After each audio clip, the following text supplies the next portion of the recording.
क्या चल रहा है दोस्तों? वापस आ गए आज चैप्टर 63 म्यूटेटेड ऑर्गेनिज्म। पिछले एपिसोड में अजूरे पोषण ब्रू हुआ था, स्पिरिचुअल फोर्स बढ़ी थी और हॉब वायलेट लिप्स का पूरा स्टॉक खरीदने का हुक्म दिया था। आज देखेंगे 1 साल बाद लेलिन कहाँ है और डार्क नाइट वुड का रहस्य फाइनली सरफेस पे आ गया। चलिए चलते हैं। ठंडी का मौसम पूरा चला गया, गर्मी का मौसम आ गया था। खेतों में छोटी जड़ी बूटियाँ खुशबू चारों तरफ फैलाए हुए थे। लेलिन खिड़की पे खड़ा बाहर देख रहा था। 1 साल हो गया था, अब वो 15 साल का हो गया है। इन 1 साल में क्या क्या हुआ वो देखते हैं। एक्सट्रीम नाइट सिटी की सारी हॉप पायलट लिप सब लेलिन ने खरीद लिया था। लगातार पोषण बनाता रहा, 5 अजूरे पोषण बनाए उसने। स्पिरिचुअल फोर्स 5.8 तक पहुंचा था। लेकिन पोषण की एक प्रॉब्लम था, ज़्यादा यूज करने से रेजिस्ट्रेशन जो है वो बढ़ जाता है, इफ़ेक्ट जो है वो कम हो जाता है। एस्टिमेटेड था 5.9 तक बढ़ना था, फिर भी 0.1 से कम रह गया था। अब सिर्फ फ्रेजर वापस आने का इंतज़ार है। फ्रेजर जो है वो बाकी सिटी में गया है ना, वो लिप्स लेने के लिए, हॉप वायलेट लिप्स, तो उसका इंतज़ार कर रहा है। लेलिन ने बेरीज की मुट्ठी भरी, खाते हुए सोचता है वो, दूसरे एक्लोइटी से कंपेयर करूँ तो मैं बहुत तेज़ी से उड़ान भर रहा हूँ। बड़ी फैमिली का हायर भी इतना पोषण अफोर्ड नहीं कर सकता, और ये तो स्पिरिचुअल फोर्स बढ़ाने वाला पोषण है, यानी ये तो और भी ज़्यादा महंगा होगा। 1 महीने में जो 5th ग्रेड एक्लोइटी पहले बहुत आगे लगते थे ना, लेलिन ने उनसे ना आगे बढ़ के दिखा दिया था। आगे बढ़ा है या उनके आसपास ही है, और एकेडमी के बाहर रहने का ये सबसे बड़ा फ़ायदा था। कोई टोका टाकी नहीं, यहाँ पर एक्सपेरिमेंट करो, पोषण बनाओ, सब आज़ादी से मिलता है। इतने में सिटी लॉर्ड का बुलावा आता है। एक आदमी आता है, यंग मास्टर। सिटी लॉर्ड का एकदम इनविटेशन आया है, इमरजेंसी इनविटेशन। लेलिन ने कार्ड खोल के देखा तो अंदर लिखा था गैदरिंग के बारे में। मर्फी और उनके सर्कल के सब एक्लोइटी के लिए स्पेशली ये कार्ड छपवाया गया था। लेलिन ने सोचा कि कोई रहस्यमय चीज़ ज़रूर कुछ ना कुछ मिला होगा, और इसमें मैजिशियन की मदद चाहिए होगी, इसलिए बुला रहे हैं। तो वो जाने का सोचता है। लेलिन का स्टॉक भी ख़त्म हो गया था, कोई एक्सपेरिमेंट नहीं चल रहा था इस टाइम में, और मर्फी से भी काफ़ी दिनों से नहीं मिला था। तो वो ऑर्डर देता है एना को, एना कैरेज और फॉर्मल कपड़े रेडी करो। जैक्सन एक ग्रैंड नाइट था, ऊपर से वो एक सिटी लॉर्ड भी है, और उसे एने भी मनाना बिल्कुल बेकार है।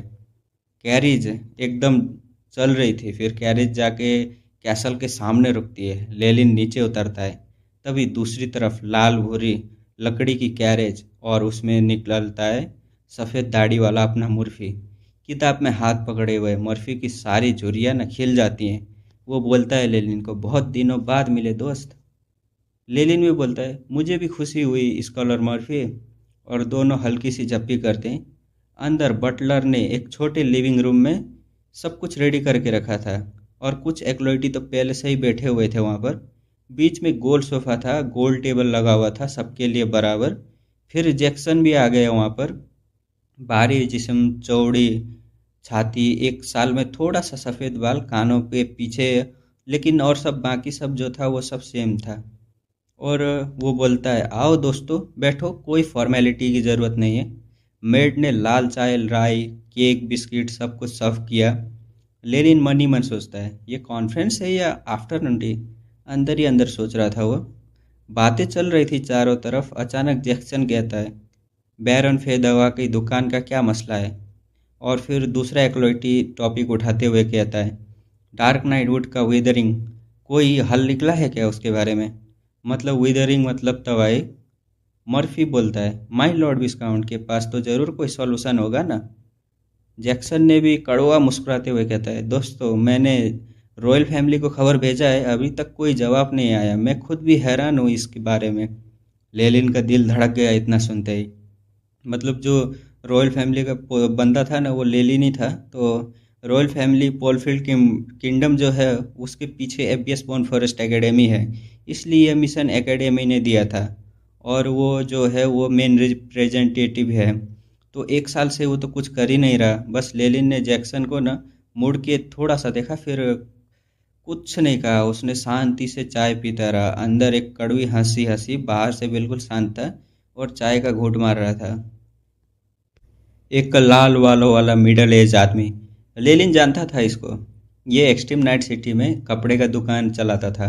लोग जानते नहीं थे कि वो भी एक मैजिशियन है, लेकिन आज पता चल चुका है। उसने पूछा कि क्या है ये, सिर्फ कोई म्यूटेटेड क्रिएचर तो नहीं है? विस्काउंट खुद इसे सॉल्व नहीं कर सकते क्या? जैक्सन बोलता है, एक बार मैंने खुद लड़ा था इन सब से। एक लिजर्ड टाइप को भी मारा था मैंने, लेकिन विदरिंग, ये जो तवाई है ये बंद ही नहीं हुई। एक विदरिंग 2 गांव के बराबर था ये विदरिंग। पहले जहाँ थी ना, वहाँ से बढ़ के 2 गांव तक पहुँच गया था। अगर कुछ नहीं किया तो ये पूरा जंगल को ख़त्म कर देगी, तबाही हो जाएगा वहाँ पर। हर्ब जो है वहाँ पर मिलते हैं जो हब, वो पूरा उसका सप्लाई ही जीरो हो जाएगा। जैक्सन ताली बजाते हुए कहता है, एक मेड जो थी उसने सिल्वर ट्रे लाया, उसमें भूरी पीली स्केल्स रखे हुए थे। सब ने एक एक उठाया। लेलिन ने भी एक उठाया, और लेलिन एआई चिप से भी स्कैन करवाता है। एआई चिप बोलता है कि जो सस्पेक्टेड म्यूटेड क्रीचर का स्केल है, लीजर्ड टाइप म्यूटेशन हुआ है। सरफेस पे माइल्ड रेडिएशन है, क्वालिटी एकदम ख़राब है, और ये मटेरियल डिस्ट्रॉय हो चुका है। मैजिक क्रिस्टल से भी कम वैल्यू का है, एकदम बेकार कचरा है। लेलिन समझ गया। वो बोलता है मनी मन, इसलिए कैनियन वाले एक्लोइटी ने कुछ नहीं किया। कोई फ़ायदा ही नहीं है इसमें, ये क्रीचर को मारने में। एक क्रिस्टल भी नहीं मिलता है, सिर्फ तकलीफ और खतरे ही होते हैं यहाँ पर। रिवार्ड के बिना जीरो, तो वहाँ पर जाने का कोई फ़ायदा नहीं होता, तो कोई अटैक भी नहीं कर सकता। तो वो मन ही मन कहता है, कोई पागल ही होगा जो वहाँ पे जाके फाइट करेगा। लेकिन मर्फी ने भी ना मैग्नीफाइंग ग्लास से देखा, और वो भी सेम सेम कंक्लूजन में पहुँचता है जैसा लेलिन सोच रहा था। Mutated organism long term radiation करते हैं और एक्सपोर्ट बनाते हैं। सिर्फ स्केल से रिसर्च मुश्किल है, और लगता नहीं है कि असली वजह इसी से आई है। तो वो कंफर्म भी नहीं है कि ये जगह से, इसी चीज़ से न वो डिस्ट्रॉय हो रहा है वो जंगल। तो उस जंगल के अंदर ही जाके देखना पड़ेगा क्या मसला क्या चल रहा है उसमें। जैक्सन ने देखा सब में इंटरेस्ट की कमी थी, और वो दांत पीसते हुए बोलता है, मैं 30% 30 मैजिक क्रिस्टल पर पर्सन दूंगा, साथ में 5,000 गोल्ड कॉइन्स भी। बस एक बार स्काउटिंग करो एरिया में, ये मेरी पुरानी दोस्ती के हिसाब से, प्लीज़ मान लो। एक्लोइटी फिर भी हेजिटेट कर रहे थे। मर्फी ने मजबूर होकर कहा, विस्काउंट की तकलीफ़ देखने में मैं मना नहीं कर सकता, उनकी तकलीफ़ देखते हुए। मर्फी तो मान गया। बाकी एक्लोइटी के प्रेशर में, जो जैक्सन का प्रेशर था उसमें सब लोग मान गए, लेकिन एक जो एक्लोइटी था वो सीधा मना करके चला जाता है वहाँ से। फिर जैक्सन की नज़र पड़ती है लेलिन पे, और वो पूछता है, और आप मिस्टर लेलिन? लेलिन थोड़ा हिचकिचाहट का नाटक करता है, बोलता है, एक्सपेरिमेंट क्रूशल स्टेट पे है सर, थोड़ा दिक्कत होगा, मेरे बहुत सारे काम होते हैं। लेकिन जैक्सन जो है वो बहुत चालाक आदमी है, उसने ट्रम्प कार्ड ही निकाल दिया। वो बोलता है, मैंने सुना है आप पायलट लिप बहुत खरीद रहे हैं, कैसल के स्टोर हाउस में कुछ पड़े हुए हैं, स्काउटिंग के बदले मैं वो आपको दे दूंगा। लेलिन की तो आंखें चमक गई, अंदर खुशी बाहर कुछ और ही सोच रहा था। बिल्कुल सन्नाटा वाला एक्सप्रेशन था, फिर भी मना नहीं कर पाया, वो मान जाता है। बाद में मर्फी के पास आया, और वो एकदम शांत एक्सप्रेशन के साथ बोलता है, मर्फी अपना नौजवान, जंगल में मुझे बचा लेना। लेलिन हैरान, सर आप लेवल 3 हैं, मैं लेवल 2, मैं कैसे आपको बचा सकता हूँ?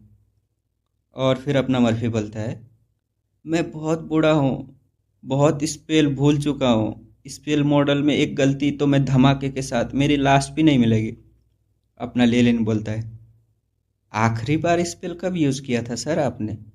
मर्फी ने मासूमियत से कहा, लगभग 30-40 साल पहले किया था, याद नहीं आ रहा है, ऐसा ही कुछ होगा। लेलिन अंदर ही अंदर कहता है, साला ये पागल बुड्ढा, डैम इट। लेकिन सच में एक इतना चालाक बुड्ढा बिना लाइफ रिजर्विंग टर्म कार्ड के इतने साल नहीं जी सकता। नाटक ज़्यादा था इसका, सब कुछ ज़्यादा लग रहा था। 2 दिन बाद का सीन दिखाते हैं। सुबह एक्सट्रीम नाइट सिटी का दरवाज़ा खुला, एक पूरी स्क्वाड, सोल्जर, एक्लोइटी सब निकले, और साथ में खुद विस्काउंट जैक्सन भी था।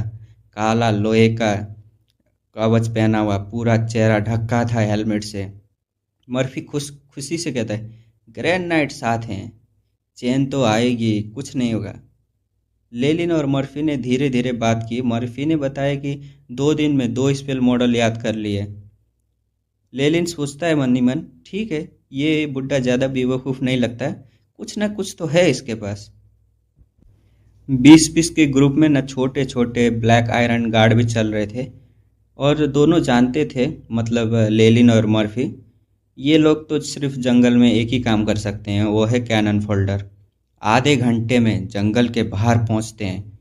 जंगल को, जो जंगल था, लेलिन को जंगल की ना लाइफ फोर्स कम दिखाई देती है। महसूस हुई कि स्प्रिंग था फिर भी ना वाइटलिटी नहीं था, और पेड़ पौधे पूरे सूखे हुए थे। जंगल के किसी भी पेड़ में ना लाइफ फोर्स नहीं थी, तो किसी में थी भी तो बहुत ही कम थी, वाइटलिटी तो था ही नहीं। जिस्म भारी था, उन लोगों को अपना जिस्म जो है वो एकदम भारी लग रहा था। दिल पे बोझ, सबको ना दबाव महसूस हो रहा था, एकदम प्रेशर आ रहा था किधर से। लेलिन ने एक ट्विग पकड़ता है, आंखों में चमक आ जाती है। सारा पानी निकल चुका था, मतलब ट्विग मतलब टहनी पकड़ता है, थोड़ा दबाया उस टहनी को, जो टहनी था वो पूरा सफ़ेद राख बन गया, उंगली के बीच से गिर गया। अंदर की पूरी स्ट्रक्चर भी ख़त्म हो चुकी थी। वो बोलता है, ये मेरी सोच से ज़्यादा बड़ी ताकत है। लेलिन मनी मन सोच रहा था, एआई चिप, हवा में कोई चेंजेस है क्या? लेलिन एआई चिप से पूछ रहा था। वो बताता है, ऑक्सीजन 3.7% से कम है, नाइट्रोजन एकदम बढ़ गया है, और एक अननोन नोवल गैस आई है, अभी 1.2% है, लेकिन बढ़ता ही जा रहा है। लेलिन ने थोड़ी देर सोचा, फिर बोलता है, क्या ये नोवल गैस की वजह से, जो ये तबाही है वो नोवल गैस की वजह से हो रही है? जैक्सन ने आगे से चिल्लाया, सावधान, जो तबाही जोन है वो शुरू हो रहा है, मतलब वेदरिंग शुरू हो रही है।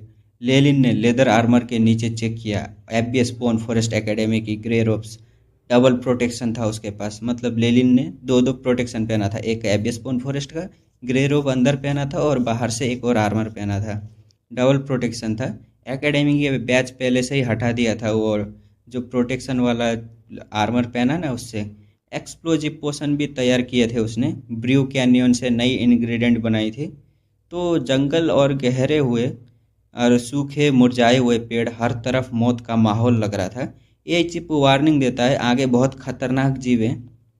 लेलिन कोई एक्सिव सोचने को सोच रहा था, तभी देखते हैं भूरी पेड़ की शाखाएं उड़ी, एक काली परछाई सीधा उनके पास, मुंह खुला, सफेद दांत, लाल जुबान, सुस करके जुबान एक गार्ड को न इर्द गिर्द लिपट गया, खींच गया, और वो गार्ड पूरा ही खत्म, उसका कुछ बचा ही नहीं। गार्ड का भाला भी गिर गया, और गार्ड टुकड़ों में, खून भी नहीं बचा था उसके, पूरे जिस्म भी नहीं, वो राख बन चुका था। जैक्सन ने तलवार निकाली, सीधा क्रीचर से टकराने चला गया। लाल बालों वाला एक्लोइडी एक स्पेल यूज करता है, स्विगिस स्पेल। पीला हरा रोशनी एक रिंग बन के क्रीचर पे न जाके लगती है। क्रीचर धीमा तो हुआ, और सबने देखा कि वो धीमा हो गया, लेकिन कुछ असर नहीं हुआ था ज़्यादा।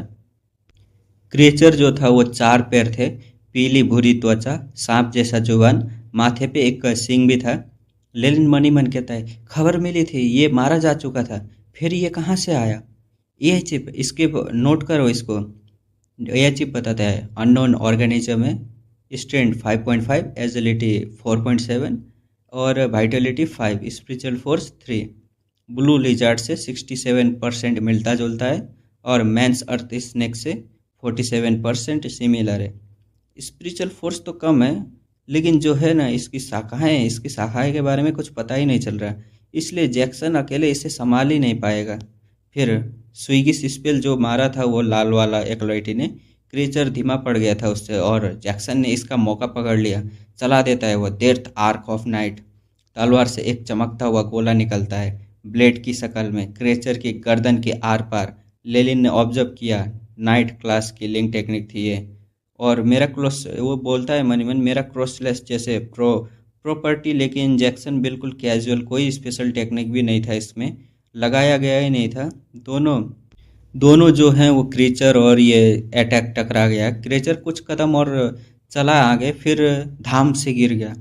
स्केल गिरने लगी, गर्दन के पास बड़ा कटा हुआ घाव था, गहरा लाल खून नीचे बह रहा था। फिर सबको हैरान करते हुए क्रीचर का जिस्म अंदर से न खिसकने लगा। स्केल गिरते गए, खून भी न वाष्प हो रहा था, पूरा उड़ जा रहा था। कुछ मिनट में देखते हैं वो कुछ राख बन गया था, कुछ बचा ही नहीं था, सिर्फ एक सफ़ेद हड्डी का ढांचा और पीली स्केल बची थी वहाँ पर। एक एक्लोइटी चिल्लाता है, ये देखो सब, ये देखो, लेकिन विस्काउंट जैक्सन ने अपनी तलवार साफ की, एक वाइट हैंकी निकाला कपड़ा और स्कार्ट बोर्ड में रख लिया।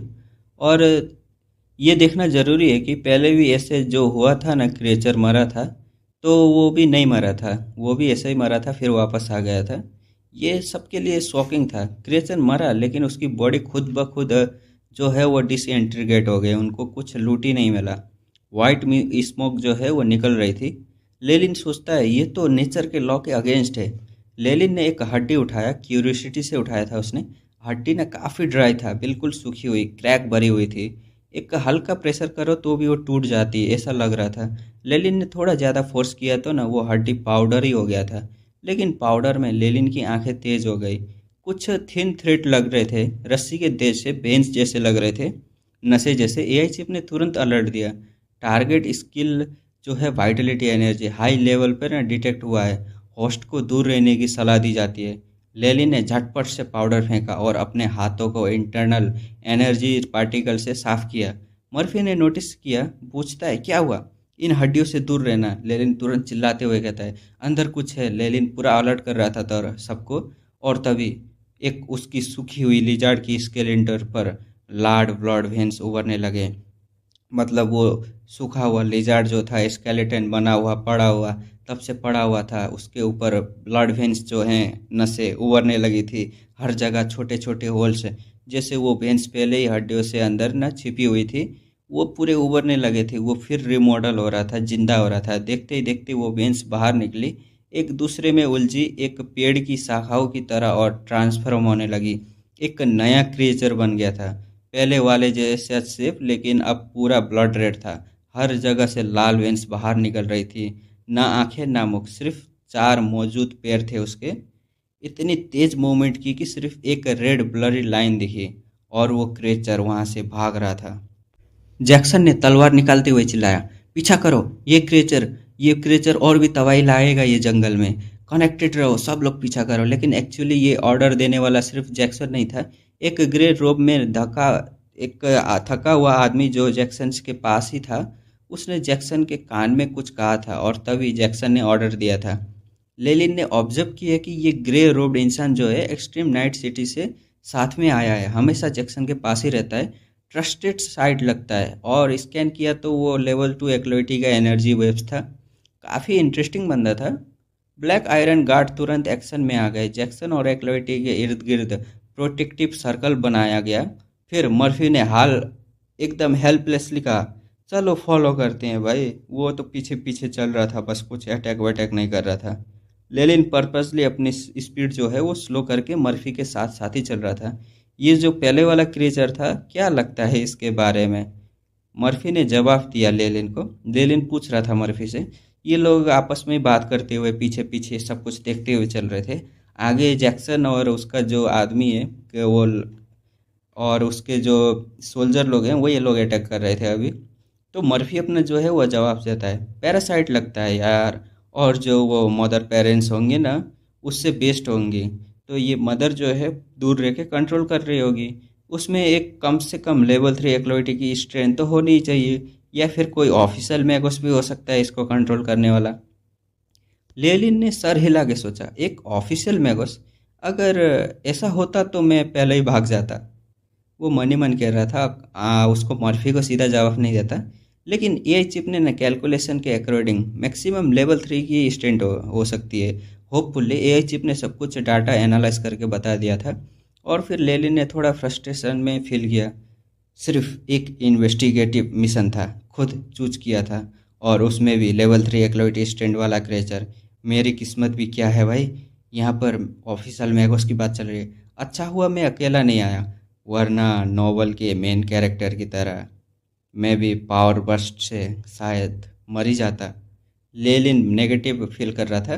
ग्रुप आगे बढ़ता है इसी टाइम में, और एक एक्लोइटी ने अलर्ट किया, सावधान, हम और गहरा जा रहे हैं, हवा में डेंस नेगेटिव एनर्जी फील हो रही है। दोस्तों यहाँ एक इंटरेस्टिंग रिवील होता है। लेलिन ने नेगेटिव एनर्जी परसेप्शन ना बाकी सबसे ना काफ़ी ज़्यादा है, क्योंकि उसमें ना एफिनिटी है ना शैडो और डार्क एलिमेंट का, तो उसको पहले ही पता चल जाता है। जैसे लाइट और प्लांट एफिनिटी वाले पॉजिटिव एनर्जी स्टडी करते हैं ना, वैसे ही अपना लेलिन जो है वो ज़्यादातर वक्त ना नेगेटिव एनर्जी के साथ ही गुजरता रहता है। उसका पावर ही वही है, शैडो और डार्क एलिमेंट उसको मिला है तोहफा। ज़्यादा वक्त नेगेटिव एनर्जी के साथ गुजारने के बाद ना, और ये जगह नेगेटिव एनर्जी से भरी थी। लेलिन के स्लिप्स न उठे और अपनी मुस्कान छिपाने लगे, और वो बोलता है मनी मन, ये तो बिल्कुल एबिस बोन फॉरेस्ट एकेडमी के आसपास जैसा है, जैसे मैं अपने पानी में वापस आ गया हूँ। मतलब वो अपने जो है एकेडमी वापस आ गया है। और एक जोर की आवाज़ के साथ रोप रुक जाता है। जैक्सन ने तलवार निकाली। वो रेड क्रेचर यहाँ रुका था एक पल के लिए, फिर गायब हो गया था। गार्ड रुको, जैक्सन ऑर्डर देता है। ब्लैक आयरन गार्ड ने तुरंत सर्कल फॉर्मेशन बनाया।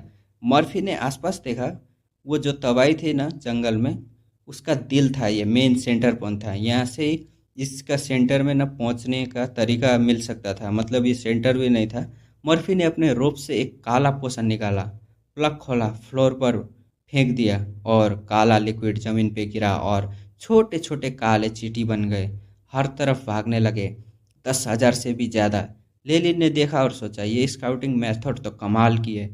360 डिग्री कवर करती है। वो क्रेचर अब कहाँ छुप पाएगा, मुश्किल है उसका बचना।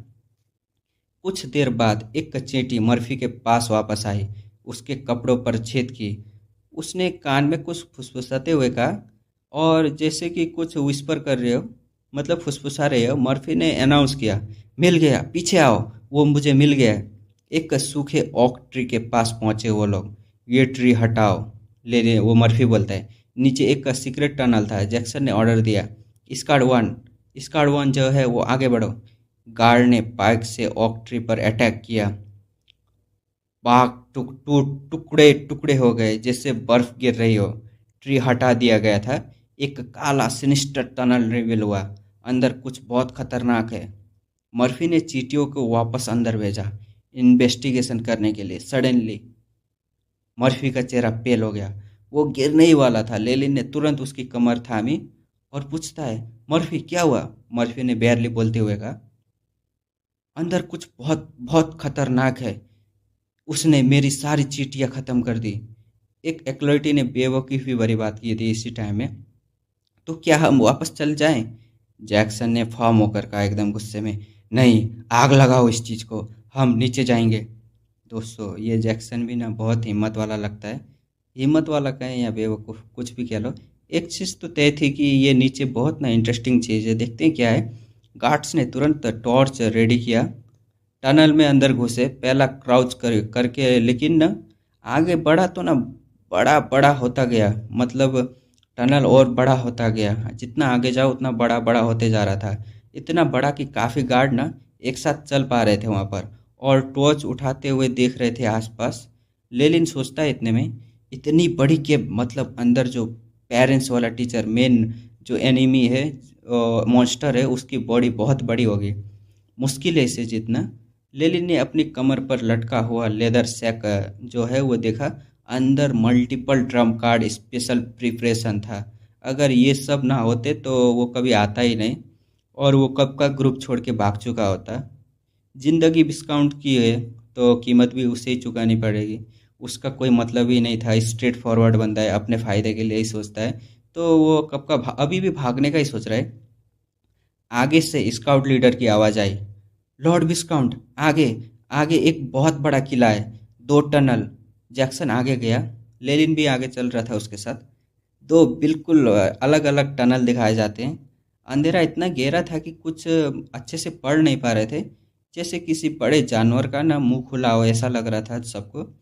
ग्रे रोब्ड वाला आदमी था ना, जैक्सन के साथ साथ चल रहा था अब तक, वो आगे आता है और बोलता है, नेगेटिव एनर्जी बहुत टेंस है, हमारे कुछ स्काउटिंग मेथड काम नहीं कर रहे हैं। फिर जैक्सन सोचने लगता है और बोलता है, 2 आदमी भेजो एक एक टनल में, और उसको चेक करो क्या आता है रिजल्ट। लेली ने स्टेप फॉरवर्ड दिया। वो बोलता है, मुझे करने दो। मतलब ये खुद कूदना चाहते हैं। अभी तो अब तो भागने का सोच रहा था, अभी वो खुद जा रहा है। जैक्सन ने खुशी से एक्सेप्ट किया। मिस्टर लेलिन, आगे आइए, आपने जो किया वो अच्छा है, बिल्कुल सही। लेलिन ने अपने रोप से एक ट्रांसपेरेंट क्रिस्टल निकाला। फिर एक इंचांटेशन पढ़ा। कुछ इंचांटेशन पढ़ता है, फिर क्रिस्टल के अंदर से एक काली वर्टिकल पुपिल बाहर आता है। नॉर्मल इंसान की आंखों के बराबर, लेकिन पूरी काली थी। कोई वाइट पार्ट ही नहीं था उसमें। ये ये देख के ना ये देख के ऐसा लग रहा था कि ये जो आँख है ना, ये स्प्रिट को ना पूरी खींच लेगी। पीछे वाले एक्लोइटी भी ना फुसफुसा रहे थे, फुसफुसाना शुरू हो गया था। ये तो नेगेटिव एनर्जी आई है। सिर्फ वो एक्लोइटी यूज कर सकते हैं जो नेगेटिव एनर्जी में स्पेलाइज स्पेशल होते हैं एकदम। और पीछे से काफ़ी फुसफुसाहट की आवाज़ आ रही थी, क्योंकि नेगेटिव एनर्जी में ना स्पेशल करने वाले जो होते हैं वो ज़्यादातर डार्क मैजिक यूज़ करते हैं, और डार्क मैगस से ना उन लोगों का ज़्यादा कनेक्शन रहता है। तो वो लोग ज़्यादा डिस्ट्रक्टिव होते हैं और ज़्यादा ब्लड थर्स्टी होते हैं, मतलब खून खराबा बचाने वाले, और बहुत ज़्यादा डेंजरस होते हैं। तो इन लोगों को अच्छा नहीं माना जाता। यही बारे में फुसफुसा रहे थे। लेलिन ने किसी को कुछ एक्सप्लेनेशन करने की ज़रूरत नहीं समझी। उसने क्रिस्टल को ना आगे किया और उंगलियों से दबा दिया। वो क्रिस्टल पूरा टूट जाता है। काली पुपिल जो दो हिस्सों में बटी एक एक टनल में ना वो आगे चले गई। लेली ने आंखें बंद की, पुपिल को मेंटली फॉलो किया, ऑब्जर्व करता रहा आगे क्या है। पूरा ग्रुप चुप था, सिर्फ टॉर्च की सॉफ्ट साउंड ही आगे चल रही थी। कुछ मिनट बाद देखते हैं लेलिन की आंखें खुलती है और वो बोलता है, बायां जो टनल है उसमें कुछ म्यूटेटेड लिजार्ड हैं और एंड में एक बड़ा ग्रेनाइट रॉक है, और वहीं पे जाके रास्ता ख़त्म होता है, डेड एंड है। और दायां दायां जो टनल है काफ़ी नीचे तक जाता है, लेकिन आगे कुछ मिस्टीरियस चीज़ हैं, और मेरा स्पेशल स्पेल जो है वहाँ पे जाके टूट गया। उससे आगे का मैं कुछ नहीं बता सकता। मतलब अंदर कुछ इतना पावरफुल था कि लेलिन के लेवल 2 वाला एक्लोइटी का रैंक 0 स्पेल जो था वो भी टूट गया था। जैक्सन ने बिना हेजिटेशन के किया। कहता है वो, सबके सब साथ साथ चलो, दाएं टनल में चलते हैं। ये डिसीजन ना बोल्ड था एकदम, और एकदम रिस्की भी था। जिस टनल में स्पेल टूट गया था ना, वहाँ कुछ बहुत पावरफुल भी हो सकता है। तो उसने ना एकदम बोल्ड डिसीजन लिया था, तुरंत के तुरंत दाएं टनल में जाते हैं। सब लोग जाते हैं, सोल्जर्स उसके पीछे पीछे चलते हैं। लेलिन ने ना दीवारों को छुआ। कई पुरानी तेरे बहुत पुरानी पुरानी चीज़ों कुछ लिखा हुआ था वहाँ पर। लेलिन का दिल ना डूब गया ये सब देख के। लेकिन चेहरा बिल्कुल एक्सप्रेशनलेस था। वो एकदम चेहरा में कुछ एक्सप्रेशन ही नहीं आने दे रहा था। वो मन ही मन कहता है, मुझे डर लग रहा है, हम उन जीप क्रेचर के नेस्ट के पास जा रहे हैं। उसने अपने हाथ साफ करने के लिए वाइट एक कपड़ा निकाला और हाथ पोंछा। बाकी ग्रुप में भी टेंशन बढ़ने लगी थी। टॉर्च की रोशनी भी न कम पड़ रही थी यहाँ पर। शैडो जो थे न नीचे दीवारों पर दिख रहे थे। लेली ने एक लास्ट बार लेदर टच किया, वो जो अपने साथ थैला लाया है ना वो टच किया। ट्रम्प कार्ड तैयार करने की ट्राई कर रहा था, अभी ज़रूरत पड़ सकती है इसलिए हाथ उधर ही रखा हुआ था। और वो ग्रुप जो था ना वो साथ साथ नीचे चल रहे थे, नीचे चलते जा रहे थे। सबके हाथों में जो था टॉर्च था, सबके हाथों में। दीवार से पानी रिप्स कर रही थी, गिर रही थी, टपक रही थी। और अंदर जाते जाते ये एहसास हो रहा था कि कुछ बुरा होने वाला है। तभी आगे से एक गार्ड चिल्लाता है, रोशनी, आगे रोशनी है। लेली ने देखा, टनल के दूसरे एंड में रोशनी थी, मतलब रोशन हो रहा था, पूरा चमक रहा था। जैक्सन ने अपनी बड़ी तलवार दोनों हाथों से पकड़ ली, बिना किसी के पूछे सीधा घुस गया अंदर। मतलब वो सीधा अटैक कर रहा था अंदर, किसी के पूछे बिना, किसी को बताए बिना। बाकी सब भी उसके पीछे पीछे। और फिर एक फ्लैश के साथ इतनी तेज रोशनी आती है, आंखों में जलन फैल जाता है। लेलिन की आंखें से ना अपने आप ही आंसू गिरने लगते हैं, और उसने हाथ से ना अपने आंख को बंद कर लिया। और साथ ही पूरा केओस पड़ चुका था। मॉन्स्टर, कोई बोल रहा था, मॉन्स्टर बचाओ, मॉन्स्टर बचाओ। चारों तरफ चीखे, हथियार खींचने की आवाज़, और एआई चिप की ब्लू स्क्रीन फ्लैश होती है इसी टाइम में। लेलिन की आंखें तो बंद थी, तो वो ब्लू स्क्रीन में देखता है सामने अटैक आ रहा है। बेस्ट रिस्पॉन्स, एक कदम पीछे झुको। मतलब एआई चिप उसकी मदद कर रहा है। स्क्रीन पे लेलिन ने देखा कि एक बड़ा सा पंजा सीधा उसकी तरफ चलता हुआ आ रहा था। लेलिन ने इंस्टेंटली एक कदम पीछे लिया, झुका, और वो पंजा उसके ऊपर से निकल गया। जिंदगी बच गई थी, एआई चिप ने जिंदगी बचा लिया था। जब लेलिन की आंखें एडजस्ट हुई, उसने जो देखा वो डिवास्टेटिंग, एकदम खतरनाक था। जमीन लाशों से भरी हुई थी। कई गार्ड पहले से ही मर चुके थे, उनके बॉडीज पे खाए जाने का निशान था। इन स्ट्रेंज क्रीचर ने उन्हें चबा चबा के खाया था, और ग्रुप से सिर्फ ये बचे हुए थे। मतलब जैक्सन बहुत मुश्किल से बचा था, और 2 नाइट स्काउट के लीडर बचे थे। और ग्रे रोब्ड वाला था ना, वो साइलेंट में ना बचा हुआ था। वो अभी ग्रे रोब्ड, वो साइलेंट में बचा हुआ आदमी, कुछ एक्लोइटी एक जमीन पे गिरा हुआ था, एक का पेट पूरा फट चुका था, छोटी खून की जो बूंद है वो बह रही थी। एक पल में इतना नुकसान हो गया था, लगभग 1 मिनट भी नहीं लगा था। लेलिन ने ऊपर देखा, केप की छत पे ना सफ़ेद रंग का जेलीफिश तैर रहा था, बिल्कुल नरम और प्यारा लग रहा था। लेकिन इसी प्यारे चीज़ ने इन लोगों की फाड़ के रख दी है ना। लेकिन वही थी रोशनी की सोर्स, और वो रोशनी वो एक वेपन थी, एक कोऑर्डिनेट अटैक था। सबको ना अंधा करो पहले, फिर क्रिएचर का अटैक करो। मतलब ये लोग साथ में मिलकर इतने फाड़ चीर फाड़ कर रहे हैं ना। लिली ने सोच लिया ये सब कुछ है, इतना परफेक्ट था ना कि किसी को पता भी नहीं चला। और इन लोगों की जो इंटेलिजेंस जो है वो भी काफ़ी अच्छी खासी है। मर्फी बोलता है यहाँ पर, उसके हाथ में ना एक बुक की चिपकी हुई थी। वो एक्सप्लेन करते हुए बोलता है, ये फ्लैश जेलीफिश है, अंडरग्राउंड कीचड़ है, इनकी क्रीचर है, इनकी ये बाइंडिंग जो है बंद करने की, आंखों को धोखा देने की, मतलब आंखों पूरा ब्लाइंड करने की अटैक सिर्फ एक बार यूज हो सकती है। फिर इन्हें एक पूरा दिन रेस्ट करना पड़ता है उसे दोबारा यूज करने के लिए। मतलब ये 24 घंटा लगता है इसको यूज करने के लिए। 24 घंटे में एक ही बार ये लोग अंधा कर सकते हैं। और ये वन टाइम यूज़ होता है। अभी इन लोगों के पास काफ़ी टाइम है, तो ये लोग पूरा रिलैक्स हो जाते हैं कि ये अब एक ही बार यूज़ कर सकता था, तो काफ़ी रिलीफ के सांस लेते हैं। लेकिन ये जो रिलीफ है इन लोगों को, क्या बोलूं यार, ये लोग मरने वाले हैं। लेलिन ने केप के सेंटर की तरफ पॉइंट किया और मुस्कुराते हुए, थोड़ा कड़वा मुस्कुराते हुए बोलता है, मतलब यहाँ पर बॉस रिवील हो चुका है। केप के सेंटर में एक विशाल पीला सांप था और उसके अराउंड सब क्रिएचर, लिजार्ड और ब्राउन बियर, एल्क्स सब इसके गार्ड बन के खड़े थे, जैसे कोई राजा अपनी सेना के बीच बैठा हो। मर्फी की बुक हाथ से छूट के जमीन पे गिर गई। यह और वो बोलता है, ये तो मानकस्ट्रे है, the great the great withering snake मानकस्ट्रे। लेली ने 1 सेकेंड नहीं लगाया और एआई चिप ने तुरंत डाटा दे दिया। एआई चिप ने स्कैन करते हुए बताता है, great disaster monster withering snake मानकस्ट्रा, मतलब हाफ स्टेट एडल्ट था और इसकी strength 11.9, agility 6.5, vitality 14, spiritual force 8। Abilities है पैरासाइट कंट्रोल करना। मैनकस्ट्रे अपने बॉडी में बहुत पावरफुल पैरासाइट जो है वो डेवलप करता है और उन्हें दूसरे जानवरों में इंजेक्ट करता है, उन्हें अपना अंडरलिंग बना लेता है। विदर, जहाँ भी मैनकस्ट्रे गुजरता है ना, वहाँ के प्लांट मुरझा जाते हैं, मर जाते हैं। वो पौधों का रस जो है वो खाता है। एक एडल्ट मैनकस्ट्रे की तो बात ही अलग है, वो एक पूरा जंगल तहस नहस कर देता है, बदल देता है, और उसकी पावर एक ऑफिशियल मैगोस के बराबर होती है। सोर्स जो है वो नाइजल ट्रैवल से लिया गया है, मतलब नाइजल ट्रैवल नाम की कोई बुक होगी, उसमें लिखा होगा ये।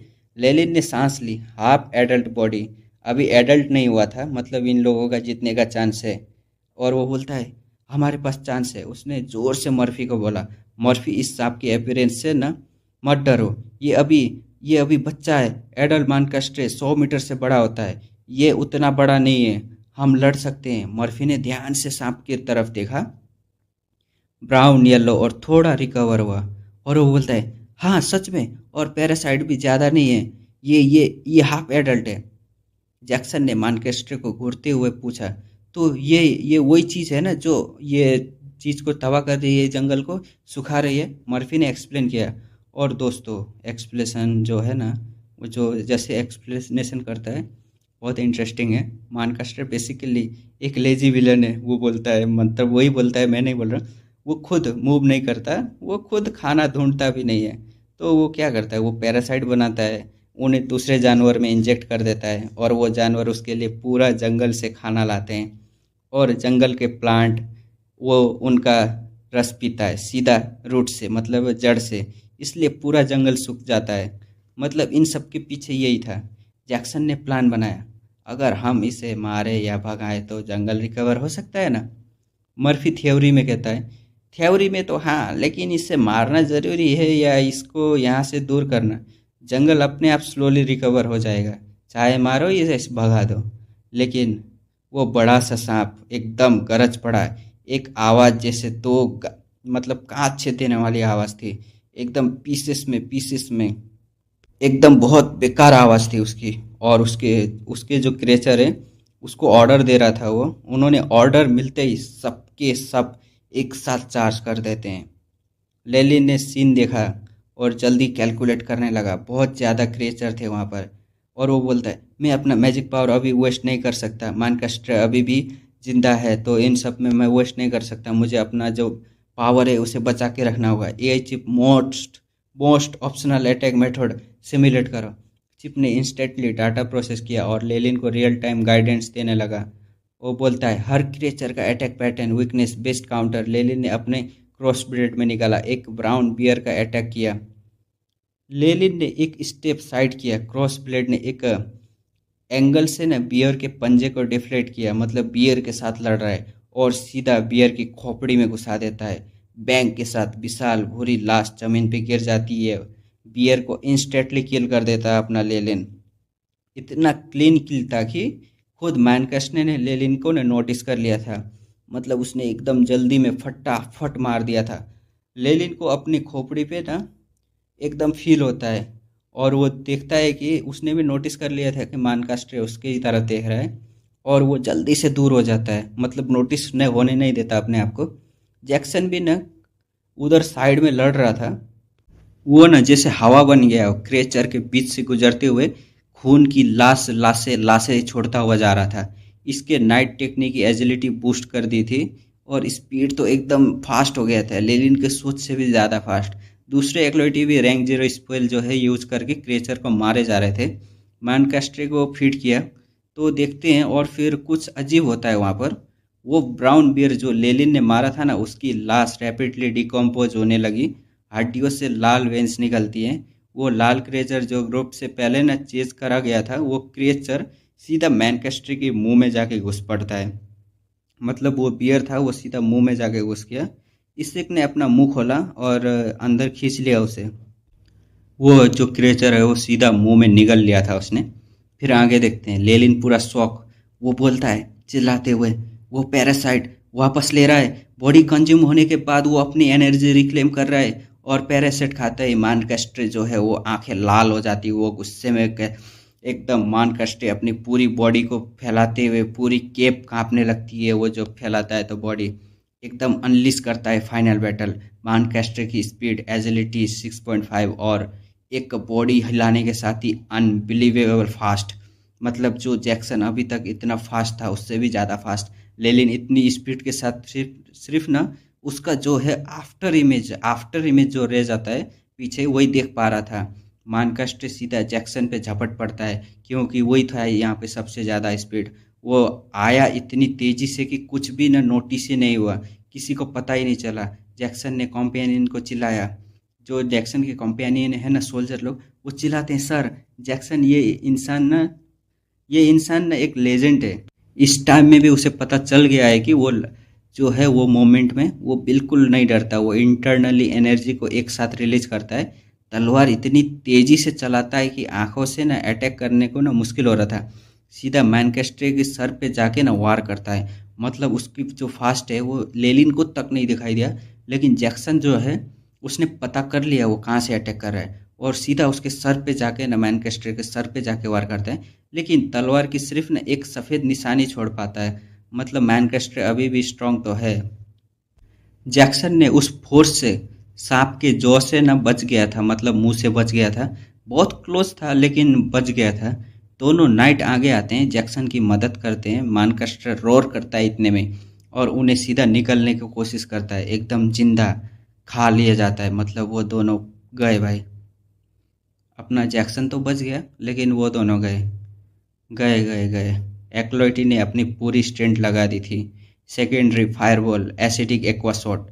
एसिडिक एक्वाशॉट तो ये तो लेलिन का है ना, मतलब वो भी अटैक कर रहा है अभी। स्पेल जो है वो मैनकास्टर बॉडी के साथ टकराए। बूम के साथ दो जले हुए घाव दिखाए जाते हैं। थोड़ा स्मोक, कुछ आए भरती हैं, लेकिन मैनकास्टर जो था 1 सेकेंड के लिए रुका, फिर अपने टेल से सब एक्लोइटी की तरफ ना जाके मार दिया। जो लोग साइड नहीं हट सके वो लोग मीट पेस्ट बन चुके थे। ज़मीन पे जब देखा गया तो कोई उनका एग्जिस्टेंस ही नहीं था। मर्फी आवाज़ फट जाती है उसकी ये सब देख के। वो बोलता है, नहीं, डेकर, लांसर। ये जो है मर्फी का, ये एक जेन्युइन लॉस था, क्योंकि ये लोग उनके दोस्त थे। ये कैरेक्टर पहले से ही ना ना बहुत ज़्यादा दिखाया गया था ना बहुत कम, लेकिन उनका जो एहसास था ना मर्फी के साथ, वो जो दर्द था वो एकदम रियल था। अपना ग्रे रोड वाला बोलता है, कोई ऑप्शन नहीं है, हमें पहले पीछे हटना चाहिए। मर्फी की जो है वो आंखें लाल हो गई थी खून से, एकदम गुस्से से। वो बोलता है, नहीं, उसे, उस कमीने कीड़े को, टेकर और बाकी सबका मरने का बदला लेना होगा। मैं इसे कभी छोड़ने वाला नहीं हूँ। मर्फी ने एक सेकेंड सोच लिया था, फिर आगे आया। उसने अपना वो मोनोकोल, चश्मे के कांच जो वो हमेशा न अपने पास रखता था, हाथ में लिया और उसे मैनकास्ट्रे की तरफ फेंक दिया। क्रैश होता है, कांच टूटा और उस चीज ने जो हुआ था ना वो सब ने हैरान कर दिया। ये सीन देखकर सब हैरान थे। रेड डार्क रुइंस मैनकास्ट्रे की बॉडी पे पूरे उभरने लगे, मल्टीप्लाई होते गए और एक और लंबी चेन की शेप ले ली। चेन ने सांप को बार बार बांध के जकड़ लिया। फिर मैनकास्ट्रे हिलने से ना, पूरा हिलना चाह रहा था, कंप्लीटली सैकल हो गया था, लेकिन थोड़ा बहुत हिल पा रहा था। वो पूरा जकड़ा जा चुका था। लेलिन की आंखें चमक गई। वो बोलता है, कितना पावरफुल रजिस्ट्रेशन स्पेल है ये कम से कम आधा मिनट रोक सकता है इसको। सिर्फ आधा मिनट? ये किस तरह से अच्छा हुआ? जब अब जो करना है वो आधे मिनट में ही करना होगा। मतलब उसका स्पेल तो पावरफुल है, लेकिन आधा मिनट, ये कुछ समझ नहीं आया मुझे। जैक्सन ने इस टाइम में मौका देखा और वो चिल्ला के चार्ज करता है। उसकी बड़ी तलवार चमकी, ग्रैंड नाइट की पूरी शक्ति उसमें थी। साथ ही वो ग्रे रोब्ड इंसान जो हमेशा जैक्सन के पीछे रहता था, उसने अपना क्लॉक उठाया और नीचे एक हाफ बिस्टमैन था, आधा इंसान आधा जानवर। वो तुरंत इंचांटेशन पढ़ने लगा। लेकिन मानकास्ट्रे के रिमेनिंग क्रीचर जो थे, उसका रिमेनिंग क्रीचर जो हैं, वो उन्हें अपना पेरेंट्स मानते थे। खतरा का एहसास होते ही वो बिना परवाह के, अपने बिना जान की परवाह के सीधा कूद पड़े, लेलिन और ग्रुप की तरफ दौड़ पड़े। लेलिन ने एक सेकंड नहीं सोचा, उसने अपनी कोट से कुछ लाल रंग के एक्सप्लोजिव पोशन निकाले और फेंक दिए। क्रेचर के बीच में बॉम्बारी, एकदम धमाका होने लगा। सब क्रेचर राख में बदल गए और एक सेकंड में ही सब खत्म हो गया था। लेलिन का पोशन गेम तो टू स्ट्रांग था, लेकिन मैं भी शौक हो गया। मुझे लगा थोड़ा बहुत फाइट करेंगे, लेकिन उसने पोशन से सब कुछ खत्म ही कर दिया था। अब मानकास्ट्रे की तरफ लेलिन ने देखा था, उसकी आंखें ना एकदम वीकनेस में थी। मानकास्ट्रे की आंखें उसकी ना एकदम वीक थी। ये दिल से भी ना ज़्यादा वर्नरेबल लग रहा था, मतलब माफ़ी मांग रहा था, छोड़ दो मुझे, ऐसा वाला आंख बनाया था। लेलिन ने एक एंशियंट लैंग्वेज में इंटांटेशन पढ़ा, बायरन लैंग्वेज में, बहुत ही मिस्टीरियस और ओल्ड। और फिर उसके आसपास एक काली और कुछ ऑयली फिगर्स निकलने लगी, जैसे काले धुएं ने ना सॉलिड रूप ले लिया हो। वो लेलिन के अराउंड घूमने लगी।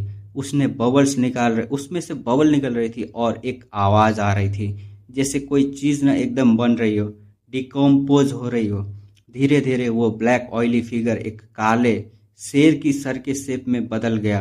ब्लैक लाइन हेड, लेलिन ने पॉइंट किया, जाओ, काला शेर का सर।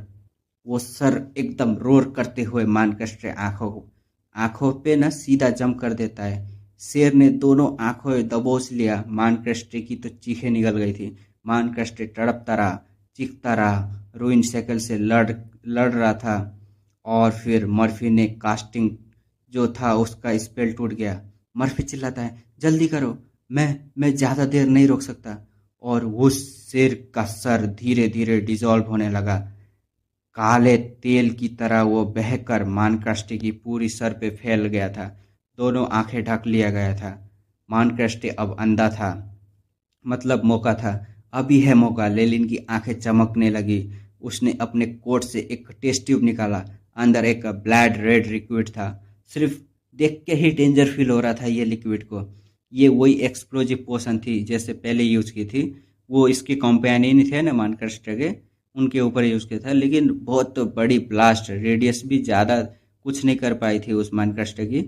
लेलिन की राइट आर्म की मसल टाइट हो गई और उसने वो पोशन सीधा काले तेल के ऊपर फेंक दिया। एक विशाल आग का गोला उठा, मानकष्ट की पूरी बॉडी को लपेट लिया।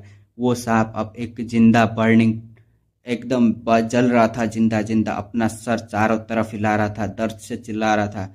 रूइन साइकिल भी अभी तक क्रैक करने लगे थे, मर्फी की शक्ति जवाब दे रही थी।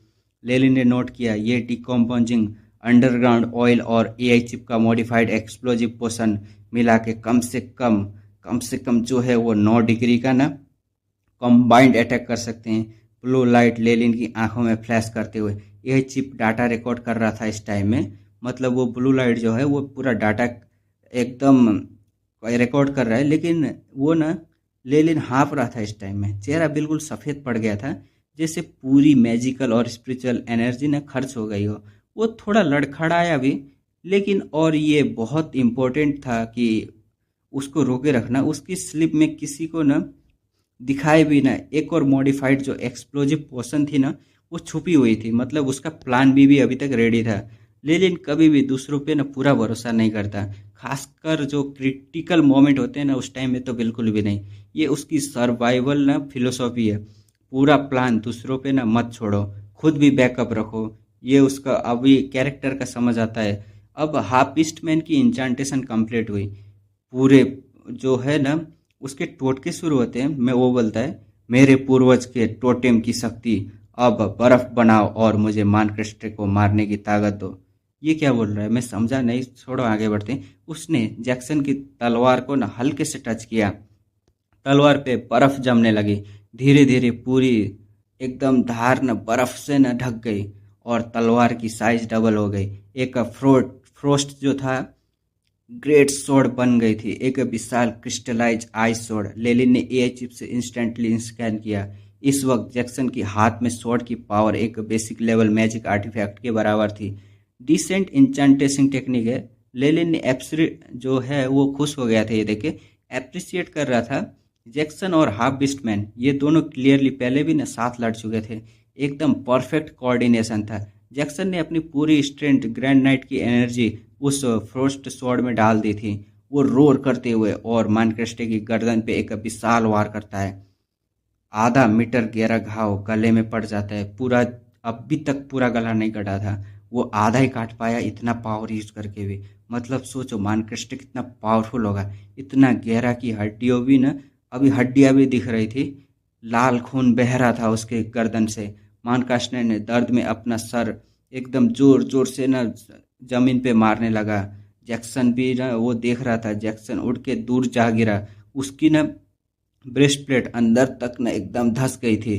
फ्रोस्ट्रोड जमीन पे न घुस गया था और वो खड़ा होने की भी हालत में नहीं था। और फिर बर्फ टूटने लगी और स्वॉर्ड खुद ब खुद 1000 टुकड़ों में बिखर गया।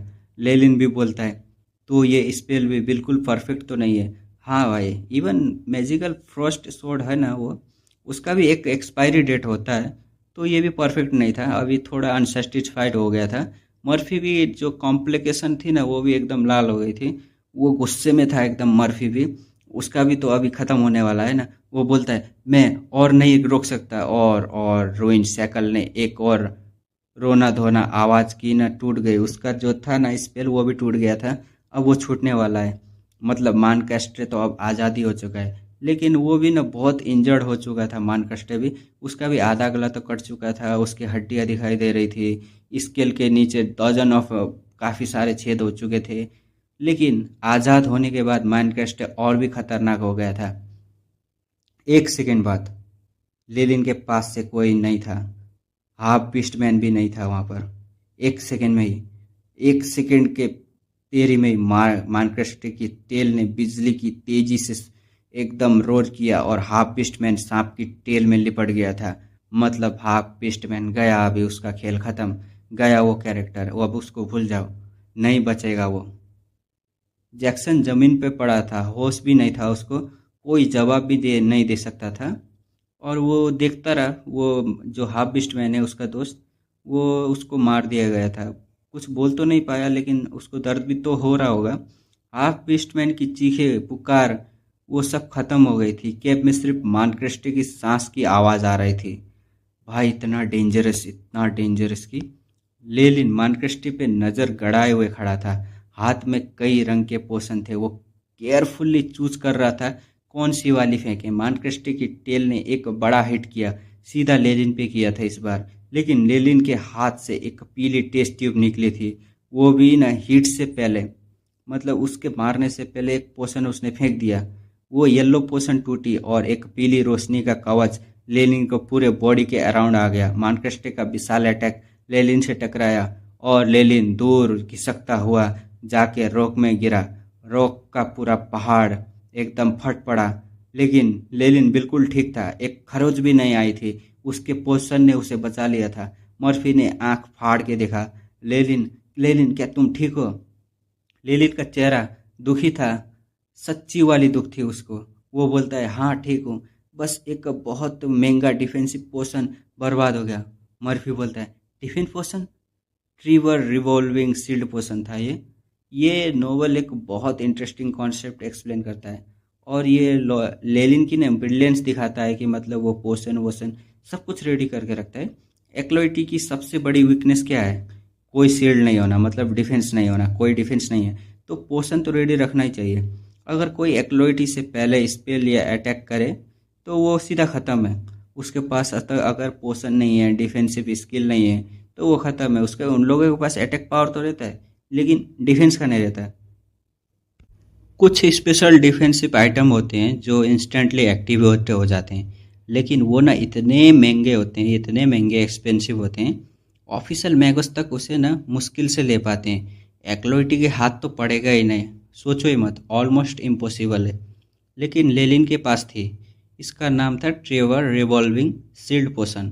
इस पोशन की खासियत ये थी कि ये इंस्टेंट एक्टिवेट हो जाता है, बस पोशन तोड़ दो शील्ड आ जाती है। 10 डिग्री तक के किसी भी अटैक से बचा सकता है, स्पेल हो या फिजिकल अटैक, किसी भी चीज़ से बचा सकता है। एक बार यूज आता है बस, उसके बाद नहीं, फिर ख़त्म हो जाता है।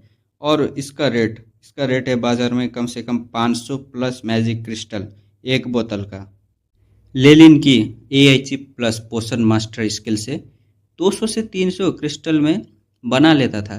लेलिन ने सिर्फ 2 बोतल बनाई थी अभी तक, और ये उसका सबसे बड़ा यूज़ था। 1000 मैजिक क्रिस्टल का इन्वेस्टमेंट एक मिशन में, इसलिए वो ना इतना दुखी था। मतलब हाँ सही भी है, 1000 मैजिक क्रिस्टल खर्च हो गए और रिवार्ड में कुछ नहीं मिल रहा, तो वो दुखी तो हो गई। लेकिन ये पोशन, ये चीज़ एक्लोइटी को ऑफिशियल मैगस लेवल पर बराबर लाती है डिफेंस में। लेलिन का ये जो पोशन है, इसकी ज़िंदगी बचाने के लिए एकदम फ़ायदेमंद था। ये सब अटैक खाने के बाद मानक्रेस्टे अब हाफ डेड बन चुका था। लेलिन का हाइब्रिड अटैक आता है, decomposing oil plus modified explosive, 9 degree damage. Jackson का फ्रॉड ग्रे शॉर्ट स्लैश, गर्दन में अंदर आधा मीटर घाव, मतलब दोबारा अटैक कर रहे हैं। मर्फी के रूइन साइकिल से स्केप करने की कीमत डजन वुंड्स, कई छेदे थे उसके शरीर में। लेलिन की बाकी पोषण और नुकसान, वो विशाल सांप अब जमीन पर लेटा था, सर नीचे था, खून बह रहा था गर्दन से, जीभ हिलती रही थी, लेकिन कोई ताकत नहीं बची थी। मर्फी ने दांत पीसे, ढेकर, लांसर और हाफ बिस्टमैन, मैं उन सब की मौत को बदला जरूर लूँगा, वो बोलता है। और उसने एक हरा रंग का पिरामिड शेप्ड निकाला। ये कुछ था, सीधा मानक्रेस्टे की आंखों की तरफ चला दिया और दोनों आंखें फूट गई भाई। एक creamy red yellow liquid splash हुआ और मानक्रेस्टे का सर जमीन पे गिरा, मर गया वो। द ग्रेट विदरिंग स्नेक मानक्रेस्टे खत्म, वो मर गया। बैटल खत्म हुआ था, मानक्रेस्टे की लाश वहीं पर पड़ी हुई थी। मर्फी उसके पास गया, स्केल को हाथ से छू रहा था और कुछ फुसफुसा रहा था। वो इतने बड़े सांप की मटेरियल हजारों मैजिक क्रिस्टल की होंगी। लेलिन कुछ दूर खड़ा था, लेकिन उसकी नज़र मानक्रेस्टे पे थी। एआई चिप अभी भी थर्मल स्कैन कर रहा था। तभी मानक्रेस्टे की दूसरी आंख खोली। मर्फी बिल्कुल सामने खड़ा था। सांप ने अपना मुंह खोला, वो तीखी दांत सीधा मर्फी को 2 टुकड़ों में काटने के लिए आगे बढ़ा। मर्फी जो अभी रूइन साइकिल यूज करने के बाद बिल्कुल कमज़ोर था, वहाँ खड़ा रह गया, हिल तक नहीं पा रहा था। एक आवाज़ आती है, खबरदार। एक सिल्वर चेन हवा में उड़ी, मर्फी की कमर पे अराउंड लिपट गई और उससे एक झटके में साइड में खींच लिया गया। साथ ही एक काला एरो सीधा मानक्रेस्टे की दूसरी आंख में घुस गई। मार्कस ने एक बार और तड़पा और फिर हमेशा के लिए रुक गया।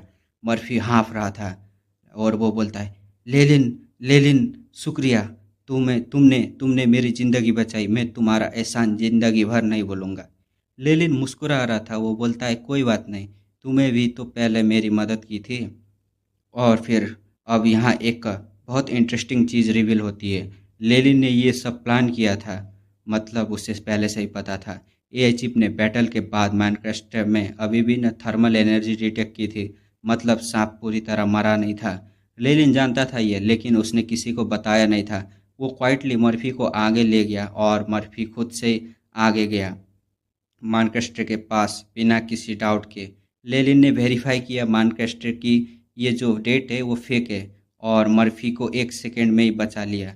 ये लेनिन है, वो कभी भी ना 100% कंफर्म किए बिना बिना रिलैक्स नहीं होता वो। और वेरीफाई करने के लिए उसने मर्फी को ना एक चारा बनाया था, और ये थोड़ा डार्क भी है लेकिन इफ़ेक्टिव है। बिल्कुल एक आँख पूरी तरह न ख़त्म हो गई थी पहले। अगर वो जाता था वो तो मर जाता, मतलब समझ लो उसने चारा ही बना लिया। तो ये जो आँख है ना, एक एक आँख 1000 मैजिक क्रिस्टल की होती है। अब कुछ घट घट कर ना वैल्यू थोड़ा कम हो गया था। लेनिन थोड़ा हेल्पलेसली बोलता है। मर्फी का चेहरा भी ना पूरा डार्क हो गया था। वो बोलता है, मैं अभी अभी मौत से बच के आया हूँ, तुम क्रिस्टल गिन रहे हो? मतलब साफ था भाई, वो क्रिस्टल गिन रहा है, वो बच के आया है तो बोले गए लेनिन का एनर्जी। वो बोलता है, प्रैक्टिकल रहना पड़ता है भाई, प्रैक्टिकल साला प्रैक्टिकल।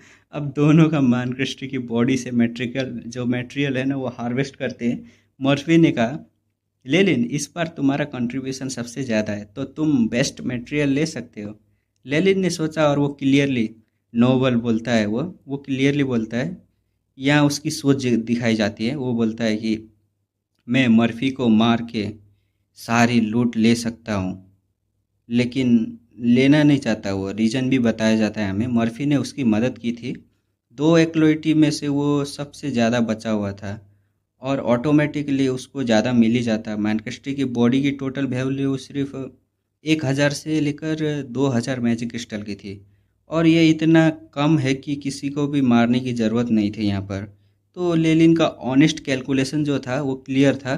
वो क्लियरली सोच के बताता है, अगर अगर ना 1000 ये तो कुछ नहीं है, लेकिन 10,000 मैजिक क्रिस्टल वाली रेट होती तो शायद वो सबको मार के ना लूट के वहाँ से भाग भी सकता था। लेकिन इतने कम मटेरियल के लिए वो ये सब नहीं करेगा। ये एक बार फिर दिखाता है लेनिन कोई शांत नहीं है, वो प्रैक्टिकल है, कैलकुलेटेड है, और तभी बुरा करता है वो।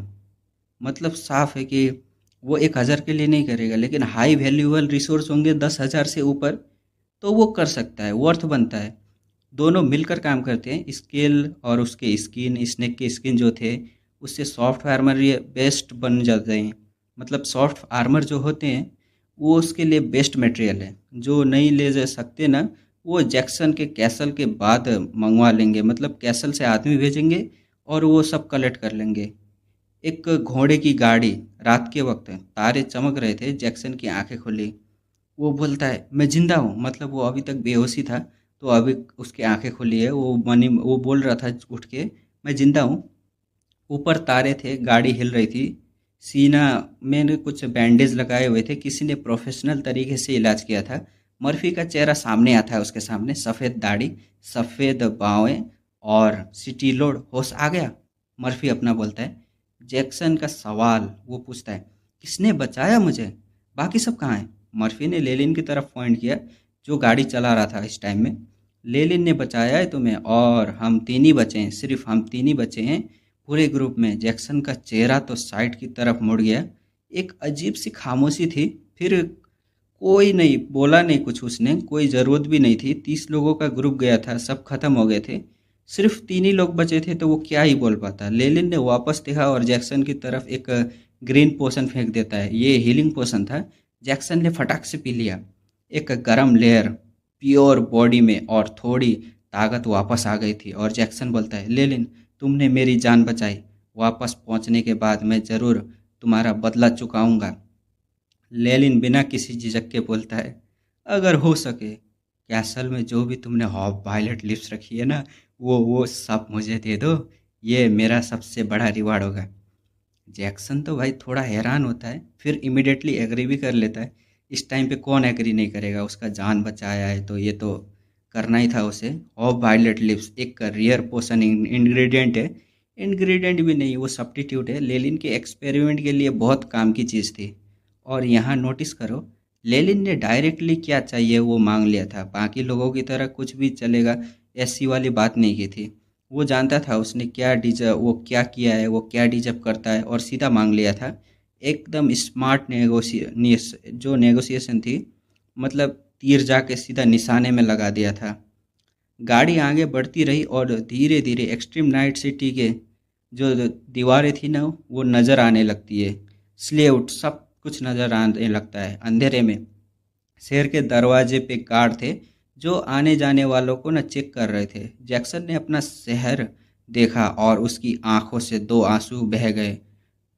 नोवेल ज़्यादा डिस्क्राइब नहीं करता, बस इतना कि लेकिन यह इतनी पावरफुल है कि वो ग्रैंड नाइट था, फिर भी ना उसके आंसू गिर पड़े थे। वो ग्रैंड नाइट होते हुए भी विस्काउंट था, शहर का लॉर्ड था, और वो यहाँ आ रहा था तो उसके आंसू गिर गए थे क्योंकि वो जिंदा बच के आया इतने डेंजरस मिशन से। और वो जानता था जो लोग उसके साथ गए थे, जो लोग उसके थे, वो सब नहीं लौटेंगे। तो वो थोड़ा बुरा भी फील करता है उनके लिए। अगले 2 दिन में दिखाया जाता है क्या हुआ। पूरे एक्सट्रीम नाइट सिटी में खबर फैल गई थी, सिटी लॉर्ड का ना जो है ग्रुप सब मर गए हैं, कम्प्लीटली वाइप आउट हो गए हैं। ग्रैंड नाइट विस्काउंट सीरियसली इंजर्ड हैं। और ये खबर सिर्फ सिटी लॉर्ड में नहीं रुकी थी, पूरे एरिया में फैल गई थी। और ना और जब ये खबर फैली ना, शहर के अंदर सारे फैक्शन हिल गए थे। क्योंकि क्यों ना फैले यार, जैक्सन का अथॉरिटी इतना था कि उसकी ग्रैंड नाइट रेपुटेशन ही इतनी डेंजरस थी कि लोगों को न डर के साथ काबू में रखती थी। जो लोग सीधा उससे न देखने की हिम्मत नहीं कर रखते थे ना, वो अब मौके की तलाश में थे, मौका तलाश रहे थे। कैसल कमज़ोर हो गया था। एक्लोइटी जो जैक्सन के दोस्त थे ना वो भी ना मर गए थे। जैक्सन अकेला एकदम तड़पता हुआ कैसल में पड़ा हुआ था, और ऊपर से शहर की पॉलिटिकल प्रॉब्लम भी ना हैंडल करनी पड़ रही थी उसको। लेलिन ने ये सब न्यूज़ सुना, अपने विला में बैठे बैठे सुन रहा था। लेकिन लेलिन को कोई प्लान नहीं था कि ये सब में ना उसको जाके टांग अड़ाने का। उसकी नज़र किसी और ही चीज़ पे थी। वो सीक्रेटली शहर के बाहर वाली विला में रहता था। लेलिन की एक्सपेरिमेंट लैब ब्राइट लाइट में चमक रही थी। लेलिन एक पेट्री डिश को घूर रहा था। डिश में था एक छोटा सा लाल मांस का टुकड़ा जो कंटिन्यूसली ना कुछ कर रहा था। वो स्वेल ऐसा कुछ कर रहा था और उसमें से ना टेंटिकल्स निकल रहे थे। लेलिन ने ना एक क्या पीली पोशन की एक बूंद डाली उसमें। मांस ना पूरा डिजॉल्व हो गया, क्रिम्सन येलो फ्लूइड बन गया था। फाइनली माइनक्रेस्टे का खून ना प्रीमोडियल एसेंस प्यूरिफाई हो गया था। लेलिन की आंखों में जो है ना वो चमक आ गई थी। एआई चिप ने बताया कि कंपोजिशन स्कैन हुआ, फिर बताता है चिप ने काम शुरू कर दिया था। उसका रिजल्ट आता है, मानक्रेस्टर का ब्लड एसेंस जो है नॉर्मल पाइथन से सिमिलैरिटी रखता है, 99% रखता है। और कंक्लूजन ये था कि ये ओरिजिनल ह्यूज पाइथन का ब्लड एसेंस है। लेटर स्टेज में ये न्यू टाइप ऑफ जीन्स भी बना सकता है, मतलब कुछ जीन्स भी मिले हैं। लेनिन ने सर हिला के कंफर्म किया और वो बोलता है बिल्कुल सही, ये ह्यूज पाइथन किसी मैजिशियन का एक्सपेरिमेंट था। मतलब ये एक्सपेरिमेंट है किसी का। हाँ, यहाँ पर एक बड़ा रिवील होता है। मानक्रस्ट है वो विशाल सांप जो पूरे जंगल को सुखा रहा था ना, जो पूरी एक्सपेडिशन को बर्बाद कर गया था, वो नेचुरली एग्जिस्ट ही नहीं करता था। वो किसी मैजिशियन का ना क्रिएट किया हुआ एक्सपेरिमेंट था। और सिर्फ लेलिन की एआई चिप की एटॉमिक लेवल एक्यूरेसी ने ना ये सीक्रेट पकड़ा था, जो कोई और मैजिशियन डिटेक्ट भी नहीं कर पा रहा था, वो ना एआई चिप ने पकड़ लिया था। अब सवाल उठता है कि कौन था वो मैजिशियन और क्यों बनाया था? क्या ये सिर्फ एक एक्सपेरिमेंट था या कुछ बड़ा प्लान था? लेलिन ने अपने सबऑर्डिनेट को बोल दिया, मैं एक लंबे एक्सपेरिमेंट करने वाला हूँ, कोई डिस्टर्ब मत करना, चाहे कुछ भी हो।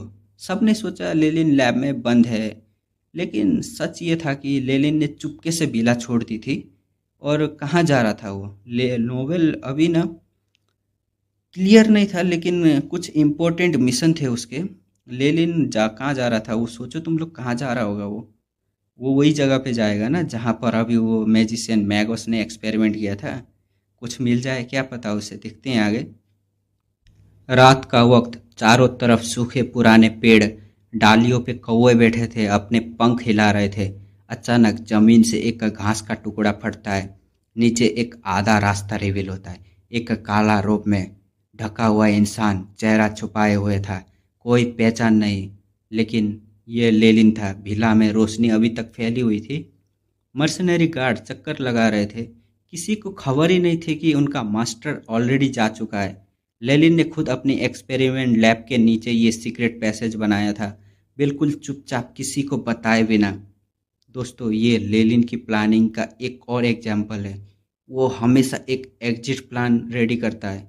किसी पे ना कम्प्लीटली डिपेंड नहीं करता वो। लेलिन चल रहा था और सोच रहा था कि मानक्रस्ट जो है एक मैजिशियन का एक्सपेरिमेंट था, ये तो कंफर्म हो गया है। तो उसी मैजिशियन की एक एक्सपेरिमेंट लैब तो ज़रूर होगी, कहीं पास में ही होगी। और फिर उसने एक और कैलकुलेट किया। वो सांप डार्क नाइट वुड में कई सालों से था। इतने लंबे टाइम में कोई भी मैजिशियन वहाँ आया ही नहीं, ना एक्सपेरिमेंट देखे, ना कंट्रोल करने का हिम्मत किया। इसका मतलब सिर्फ एक ही हो सकता है, मैजिशियन या तो मर गए या किसी वजह से वहाँ से कभी वापस ही नहीं आ सके। और अगर वो मर गए हैं तो उसकी जो लैब है वो अभी तक खाली ही होगी। और सारी चीज़ें अगर वो लेलिन को मिल जाए तो मैजिशियन के लिए एंशियंट जो चीज़ होती है, मतलब वो किसी पुराने मरे हुए मैगस के लैब एक्सपेरिमेंट, ये सब एक ट्रेजर होते हैं। रेयर इंग्रेडिएंट मिलते हैं, हाई ग्रेड रिसर्च और डाटा होता है, पावरफुल स्पेल होती है, मैजिक आर्टिफैक्ट होता है। नॉवेल में लिखा है कि कई एक्लोइटी जो बिल्कुल नोबडी थे, उन्होंने एंशियंट रूइंस ढूंढे और ओवरनाइट पावरफुल बन गए थे। हाँ, खतरा भी है, ट्रैप्स, कर्सेस, एंशियंट मैकेनिज्म, लेकिन रिवार्ड रिवार्ड बहुत बड़ा होता है। जिंदगी भर के लिए सेट हो जाते हैं। लेलिन की नज़र में रिवार्ड के साथ रिस्क तो आता ही है, वो जानता था। लेलिन ने एक ग्रीन पोशन जमीन पर डाला।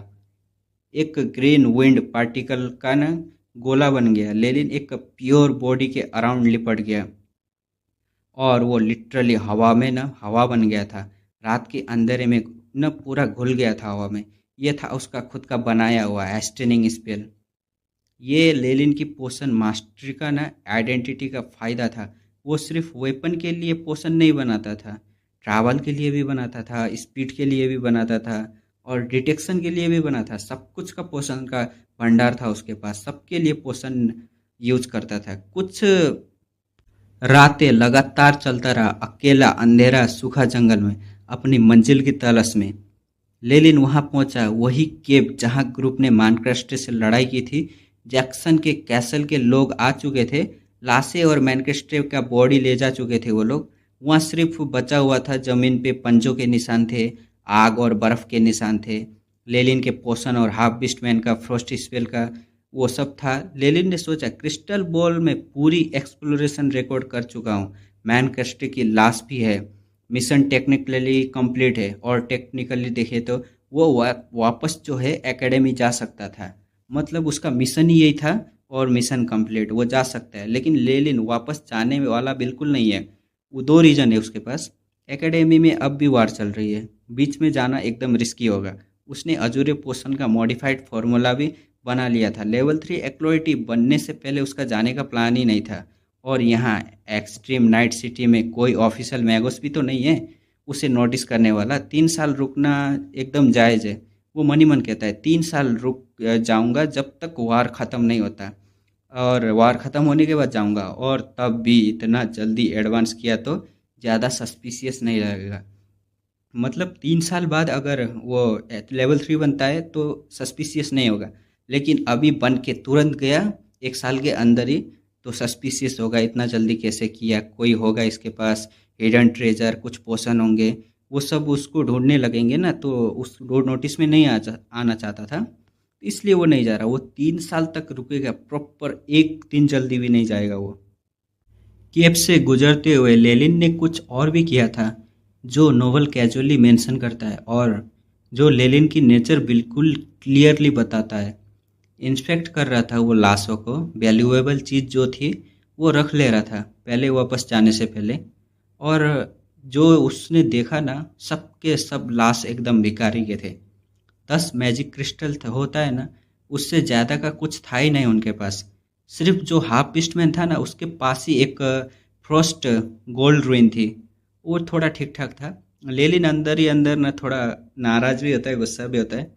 लेकिन यार ये बंदा ना केव में जो पहले था ना, फ्रेश लाशों को भी ना एकदम लूट चुका था, लूट के आया था। और फिर भी अभी कंप्लेन कर रहा है कि उसे कुछ अच्छा नहीं मिला। क्या क्या कर रहा है ये? केव के सेंटर में वहाँ जगह थी, मानक्रस्ट कोयल करता रहता था ना, उसी जगह पे जा रहा था वो। जमीन के एकदम गहरे निशान में इतनी भारी थी कि सांप की जमीन से ना दब गई थी वो। पूरा जमीन जो पहले पहले पहले गए थे ना वहाँ पर, जब जब पहली बार माइनक्राफ्ट को देखा था, वो बैठा था कॉइल करता था ना, उसी जमीन वो जो पूरा जब दब गई थी। और वो मनी मन कहता है, कितना आलसी था ये क्रिएचर, एक ही जगह सालों से बैठा रहा। लेलिन ने जमीन को फिल किया और फिर AI chip composition record start करो। रिजल्ट आता है नॉर्मल अर्थ से कंपैरिजन में 0.0005% कंपाउंड रेमेंट डिटेक्ट हुआ है। मतलब यहाँ पर एलॉय है, माइकी एलॉय। ये माइकी एलॉय एक आर्टिफिशियल मेटल है जो मैजिशियन स्पेल बनाने में यूज करते हैं। और उसका यूज एक्सपेरिमेंट लैब को ना इंक्यूबेशन पूल्स बनाने में यूज होता है। मतलब माइनक्राफ्ट जहाँ बैठा था वो जगह पहले लैब का पार्ट हुआ करती थी। सही ट्रैक पे हूँ। लेलिन आंखें चमक जाती है उसकी। लेलिन ने ए चिप को कमांड किया, पूरे सराउंडिंग एरिया को स्कैन करो। एक ब्लू मैप लेलिन की आंखों के सामने प्रोजेक्ट होता है। केव के सेंटर से सब टनल, पैसेज, सब कुछ दिखाने की वो एक्सप्लोर होते हैं। लेकिन कोई लैब ही नहीं मिलता डायरेक्टली। उसे अभी तक पता नहीं चल रहा लैब किधर है। लेलिन ने सोचा, एकदम प्रिसाइज लोअर और सब रेंज में ढूंढने को कहता है। ये चिप एकदम प्रिसाइज मिनिमम जो स्कैन होता है ना, लास्ट एक्सटेंडेड पैरामीटर तक ना जो स्कैन करता रहता है। एकदम डेंसिटी चेक करता है, चेक लिस्ट चलाता है। मैप ऑफ जो है ना वो ब्लरी होता जाता है, लेकिन काफ़ी बड़ा था। आसपास की जियोग्राफी ने कवर कर रहा था। लेलिन ने मैप को मेंटेन किया और खुद चलते चलते मैप जो है उसके एक्सपेंड करने लगा। घंटों तक चला, मैप बनाया, स्कैन करता रहा। और एक चीज़ नोटिस किया, पूरे एरिया में रेडियो एक्टिव डेंसिटी जो थी वो अलग अलग लेवल पे थी। ये माइनक्राफ्ट जो है वो एकदम आलसी जानवर है, तो वो ज़्यादा घूमता नहीं था, तो रेडिएशन बिल्कुल ज़ीरो मिलती है उसको। लेकिन एक जगह थी, वहाँ पर उसका ध्यान जाता है। ये चिप की रेंज के बाहर थी वो, एक विशाल काली ग्रेनाइट की चट्टान, एक छोटी पहाड़ जैसी बड़ी। लेकिन वहाँ पर कुछ मिलता है उसको। लेलिन उस चट्टान के सामने खड़ा था, काफ़ी बड़ी थी वो, कई इंसानों की हाइट मिलाओ तब भी जाके छोटी पड़ती थी। ये चिप कुछ डिटेक्ट नहीं कर पा रहा था इस जगह को। लेलिन ने समझा, एकेडमी में भी ऐसा ही हुआ था। जब ऑफिशियल मैगोस के स्पेल फॉर्मेशन होते थे ना, तो भी ये चिप कुछ डिटेक्शन इंटरफेस नहीं कर पा रहा था। मतलब ये वही जगह थी, यहीं से लैब स्टार्ट होता है। स्पेशल जो स्पेल फॉर्मेशन होते हैं ना, यहीं पे छुपाया गया है। लेलिन ने चट्टानों को हाथ से लगाया, ठंडी गीली कुछ, और बिल्कुल नॉर्मल ग्रेनाइट जैसा लग रहा था। ये चिप कंपोजिशन जो है वो स्टार्ट करो। रिजल्ट एकदम नॉर्मल आता है, नॉर्मल ग्रेनाइट से 100% मैच है। मैजिशियन ने अपने सीक्रेट बहुत अच्छी तरह से छुपाए थे। लेलिन को एंट्रेंस पे कुछ नहीं मिलता, लेकिन एक चीज़ तो क्लियर थी, वो सांप बाहर आया था इस चट्टान से। मतलब स्पेस जो स्पेल फॉर्मेशन है उसमें कोई ना कोई प्रॉब्लम तो होगी, और कोई ना कोई लूप होल तो ज़रूर मिलेगा। और वो कहता है, मुझे बस वो ढूंढना है। लेलिन ने वहाँ टेंट लगा लिया था और वहाँ पर बैसा रहा। वहाँ पर बैठता है, चेक करता है, बिस्कुट खाता है और स्पेल फॉर्मेशन को ना एनालाइज करना शुरू करता है। कोई आइडिया ही नहीं आ रहा था उसको। और फिर वो ढूंढता रहता है विदरिंग वुड्स जो दवाई वाली जगह थी ना, वहाँ के और यहाँ के सब कुछ चेक करता है। सिटी लोड के लोग भी जो लाशें हुए ना वो ले जा चुके थे ना, और जंगल भी अब स्लोली रिकवर कर रहा था। मानकष्ट के मरने के बाद परफेक्ट जगह एक लॉन्ग इन्वेस्टिगेशन के लिए एकदम परफेक्ट थी। लेलिन ने अपने अंदर की सिचुएशन भी ना एहसास की। जो भी मैजिशियन है ना, वो यहाँ पर ये जो है ना, ये जो सीक्रेट लैब है यहाँ पर क्यों पता नहीं कर पाए। पहले से ही मर गए थे, वो माइनक्राफ्ट साफ मार देता था। और 70% जो लोग थे वो तो पहले ही मर जाते थे। जो बचते थे वो भी घायल होके भाग जाते थे। और ये कभी एक्सप्लोर ही नहीं हुआ, और किसी के पास तो कॉन्फिडेंस भी नहीं होता था यहाँ आने का। तो ये मतलब अभी लेलिन का खुला चांस था वो। लेकिन फिर भी एक वार्निंग उसने खुद को दी। ऑफिशियल मैगोस के ट्रैप होते हैं ना जो, वो बहुत खतरनाक होते हैं। लोग यहाँ पर फंस जाते हैं, आके अंदर घुसते हैं सीधा और मौत में चले जाते हैं। तो वो एकदम कामली कामली एकदम अंदर जाने का सोचता ही नहीं वो।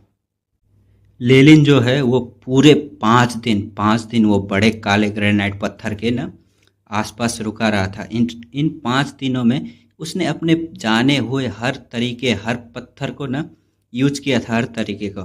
और आखिरकार कुछ कमजोरियां ढूंढ ली थी वो एक्सप्लॉइट कर रहा था। लेलिन ने कंफर्म किया कि उस ग्रेनाइट पत्थर के अंदर एक स्पेल फॉर्मेशन सेटअप है, यानी एक जादुई चक्रव्यूह। लेकिन वो चक्रव्यूह एकदम खराब हालत में था।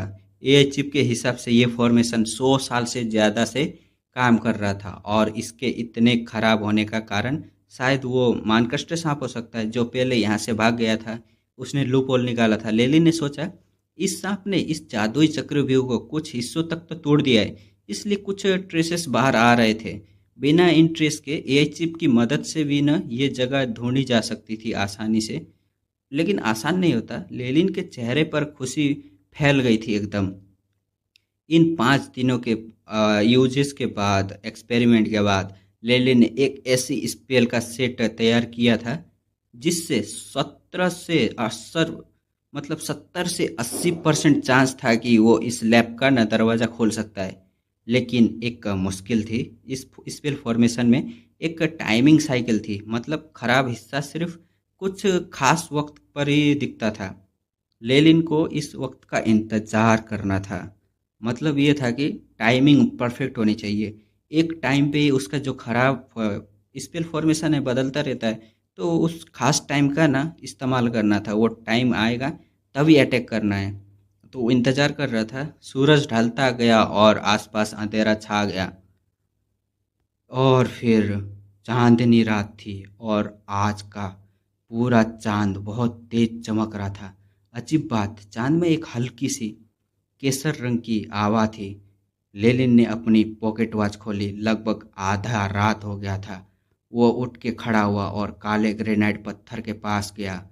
जैसे ही पूरे चांद की चांदनी पत्थर के साथ पड़ी, पत्थर की काली चमकती एकदम हट गई, और अंदर से निकला खून।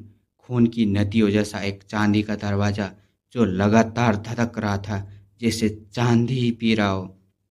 और वो बोलता है, यही है। लेलिन की आंखें चमक उठी। उसने जल्दी से अपनी नई बनाई हुई औषधियाँ, जो मेडिसिन थी, पत्थर की सतह पर एकदम से डाल दिया।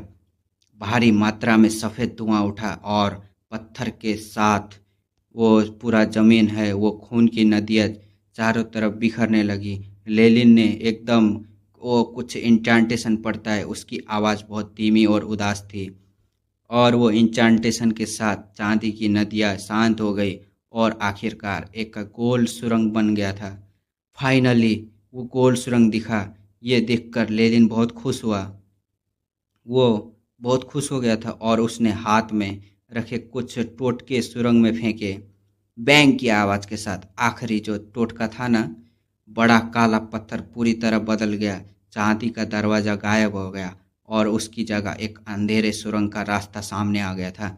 लेलिन ने सर हिलाया और बोलता है, एक नकली रास्ता बन गया, असली नहीं। मतलब ये भी नकली था। अब लेलिन सीधा अंदर नहीं जा सकता था, क्योंकि वो जानता था अंदर जाना अभी बहुत खतरनाक हो सकता है।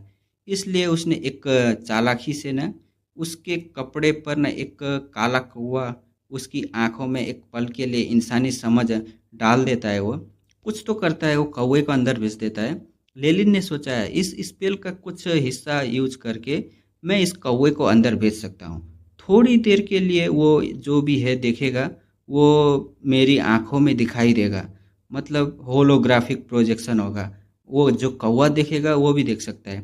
लेलिन ने अपनी दाहिनी आंख बंद की, कौवे की नज़र से न वो देखने लगा और सीधा अंधेरी सुरंग में उड़ गया था वह कौवा। अब लेलिन बंद आंखों से वो सब कुछ देख रहा था जो कौवा देख सकता है, जैसे वो खुद को न देख रहा हो। मतलब अंदर जाने का ज़रूरत नहीं है, वो कौवे को कंट्रोल करो, अंदर भेज दो, अंदर का देखो, कोई रिस्क लेने का ही नहीं। सुरंग बहुत छोटी थी और थोड़ी देर में कौवा दूसरी तरफ पहुंच गया था। लेलिन ने देखा कि सामने एक छोटा बिल्ला था जिसके दीवारों के स्पेल की रोशनी चमक रही थी। दीवारों पर हरी बेलें छाई हुई थी और उन पर लाल रंग के फूल लगे हुए थे जिनकी पत्तियां हड्डियां जैसी लगती थी। लेलिन हैरान रह गया था ये सब देख के। वो बोलता है ये तो डेविल वाइन्स है, बोन ईटिंग फ्लावर। मैंने सोचा था ये सब खत्म हो गए हैं, लेकिन यहाँ देखना बहुत सौभाग्य की बात है। बिला बिला के दरवाजे के पास एक हथेली के आकार का टूटा हुआ गोल निशान था। लेलिन के अंदाजा लगाया कि ये वही हो सकता है, वो जगह थी जहाँ वो मानकष्ट सांप बचपन में ना लेटता एक्सपेरिमेंट किया था, शायद वही जगह होगी। और उस निशान के पास एक सफ़ेद हड्डियों का ढेर भी पड़ा हुआ था काले कपड़ों में। लेलिन ने देखा और समझ गया, इन हड्डियों की हालत से ना साफ पता चलता है ये कोई स्टूडेंट नहीं है जो मेरी तरह यहाँ गलती से आया था। भिला में घुसने की कोशिश की और मार दिया गया। मतलब ऐसा ही लेलिन जैसा ही कोई होगा, लेकिन वो सीधा अंदर चला गया तो देखो अभी हड्डी का ढांचा बन के रह गया है। लेकिन अपना लेलिन नहीं गया है, वो हड्डी का ढांचा नहीं बनेगा, टेंशन मतलब, वो अपना मेन हीरो है। लेलिन ने कौवे को उन हड्डियों के पास बिठाया और उसके काले पंजे से न कपड़ों को हटाने लगा।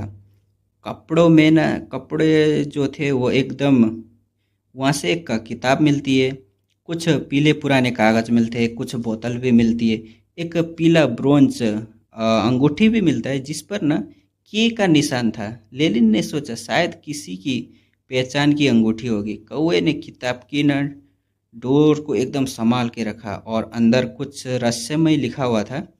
लेलिन हैरान रह गया वो देखकर, तो पूरा शौक में ही था। और वो बोलता है ये अक्षर, ये तो एंशियंट टेरेस्ट्रियल एलिवेन है, मतलब भाषा है, ये किसी तरह की भाषा होगी। और वो बोलता है मैंने लाइब्रेरी में देखी थी ये। एआई चिप ने तुरंत डिकोड कर लिया। टेरिटरी मतलब टेरेस्ट्रियल एल्विस का एल्केमिस्ट ट्रोजार, और ये एल्केमी की जानकारी थी। मतलब लेलिन की खुशी का ठिकाना ही नहीं रहा।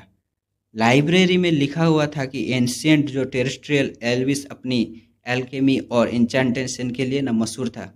मतलब ये किसी बंदे का नाम है, इसको इतना लंबा नाम छोड़ दो, हम एल्विस बोलेंगे इसको। इंचांटेशन के लिए मशहूर था ये। अगर ये जानकारी मिल जाए तो लोवेंट जो एकेडमी की टीचिंग है ना, उससे भी बेहतर है वो। मतलब ये है कि वो जो लोएंट टीचिंग है उसे पढ़ने का ना कोशिश कर सकता है। उसके कंप्लीट नहीं हुआ है ना लोएंट टीचिंग। लेलिन के पास पहले से ही एक लोएंट एकेडमी की पुरानी किताब थी जिसमें एक लो ग्रेड जादुई कलाकृति मतलब स्पेल स्किल बनाने का तरीका था, लेकिन उसमें एल्केमी की जानकारी नहीं थी। मतलब ये इस स्किल सिखाता है और ये एल्केमी सिखाता है, दोनों अलग अलग चीज़ें हैं। अभी क्लियर हुआ। और अभी जो जानकारी मिल रही थी ये एक अनएक्सपेक्टेड बोनस था। मतलब कौवे ने किताब अपने पंजे में पकड़ी और मुड़ने लगा, तभी उसने एक पुराने कागज़ों का हल्का सा मतलब हल्के से छू दिया कागज़ों को, और शीश के साथ पुरानी कागज़ धुआं बन के बिखर गई। लेलिन हैरान हुआ, इतना पुराना हो गया था क्या? लेकिन तभी देखते हैं आसपास एक बच्चे की भयानक हंसी गूंज उठी। डिफेंस फॉर्मेशन एक्टिवेट हो गया था और बोलता है बकवास, सिर्फ 2 मिनट बचे हैं। काला कौवा तेजी से उड़ने की कोशिश करता है, मतलब 2 मिनट ही बचे थे कौवे के पास। तभी वो ग्रे स्टोन प्लेटफॉर्म अचानक फट गई और अंदर से एक बड़ा, एकदम बड़ा निकला, कुछ निकला, मतलब मुंह निकला, जबड़ा निकला, तीखे सफ़ेद दांत, एकदम दांतों से भरा हुआ। एक ही झपट में कौवा टुकड़ा टुकड़ा हो गया। बाहर बड़े काले पत्थर के पास लेलिन घुटने टेक के झुक के खड़ा था और दाहिने आंख पर हाथ रखे हुए था। एक जलाने वाला दर्द उसके आंखों में फैला था, जैसे कोई सीधा आंख को न एकदम छेद दिया गया हो काफ़ी देर तक। और हाँ, वो आंख पकड़ने के बाद लेलिन धीरे धीरे ठीक हुआ। उसके सुंदर चेहरे की न मांसपेशियां तन गई थी। दाहिनी आंख की न सफ़ेद, एकदम सफ़ेद हो गई थी, लाल नदियाँ बह रही थी और साफ दिखाई भी नहीं दे रहा था। एक नदी फट गई थी, मतलब खून की बूंद न जमीन पर गिर रही थी। आंख एकदम इंजर हो चुका था।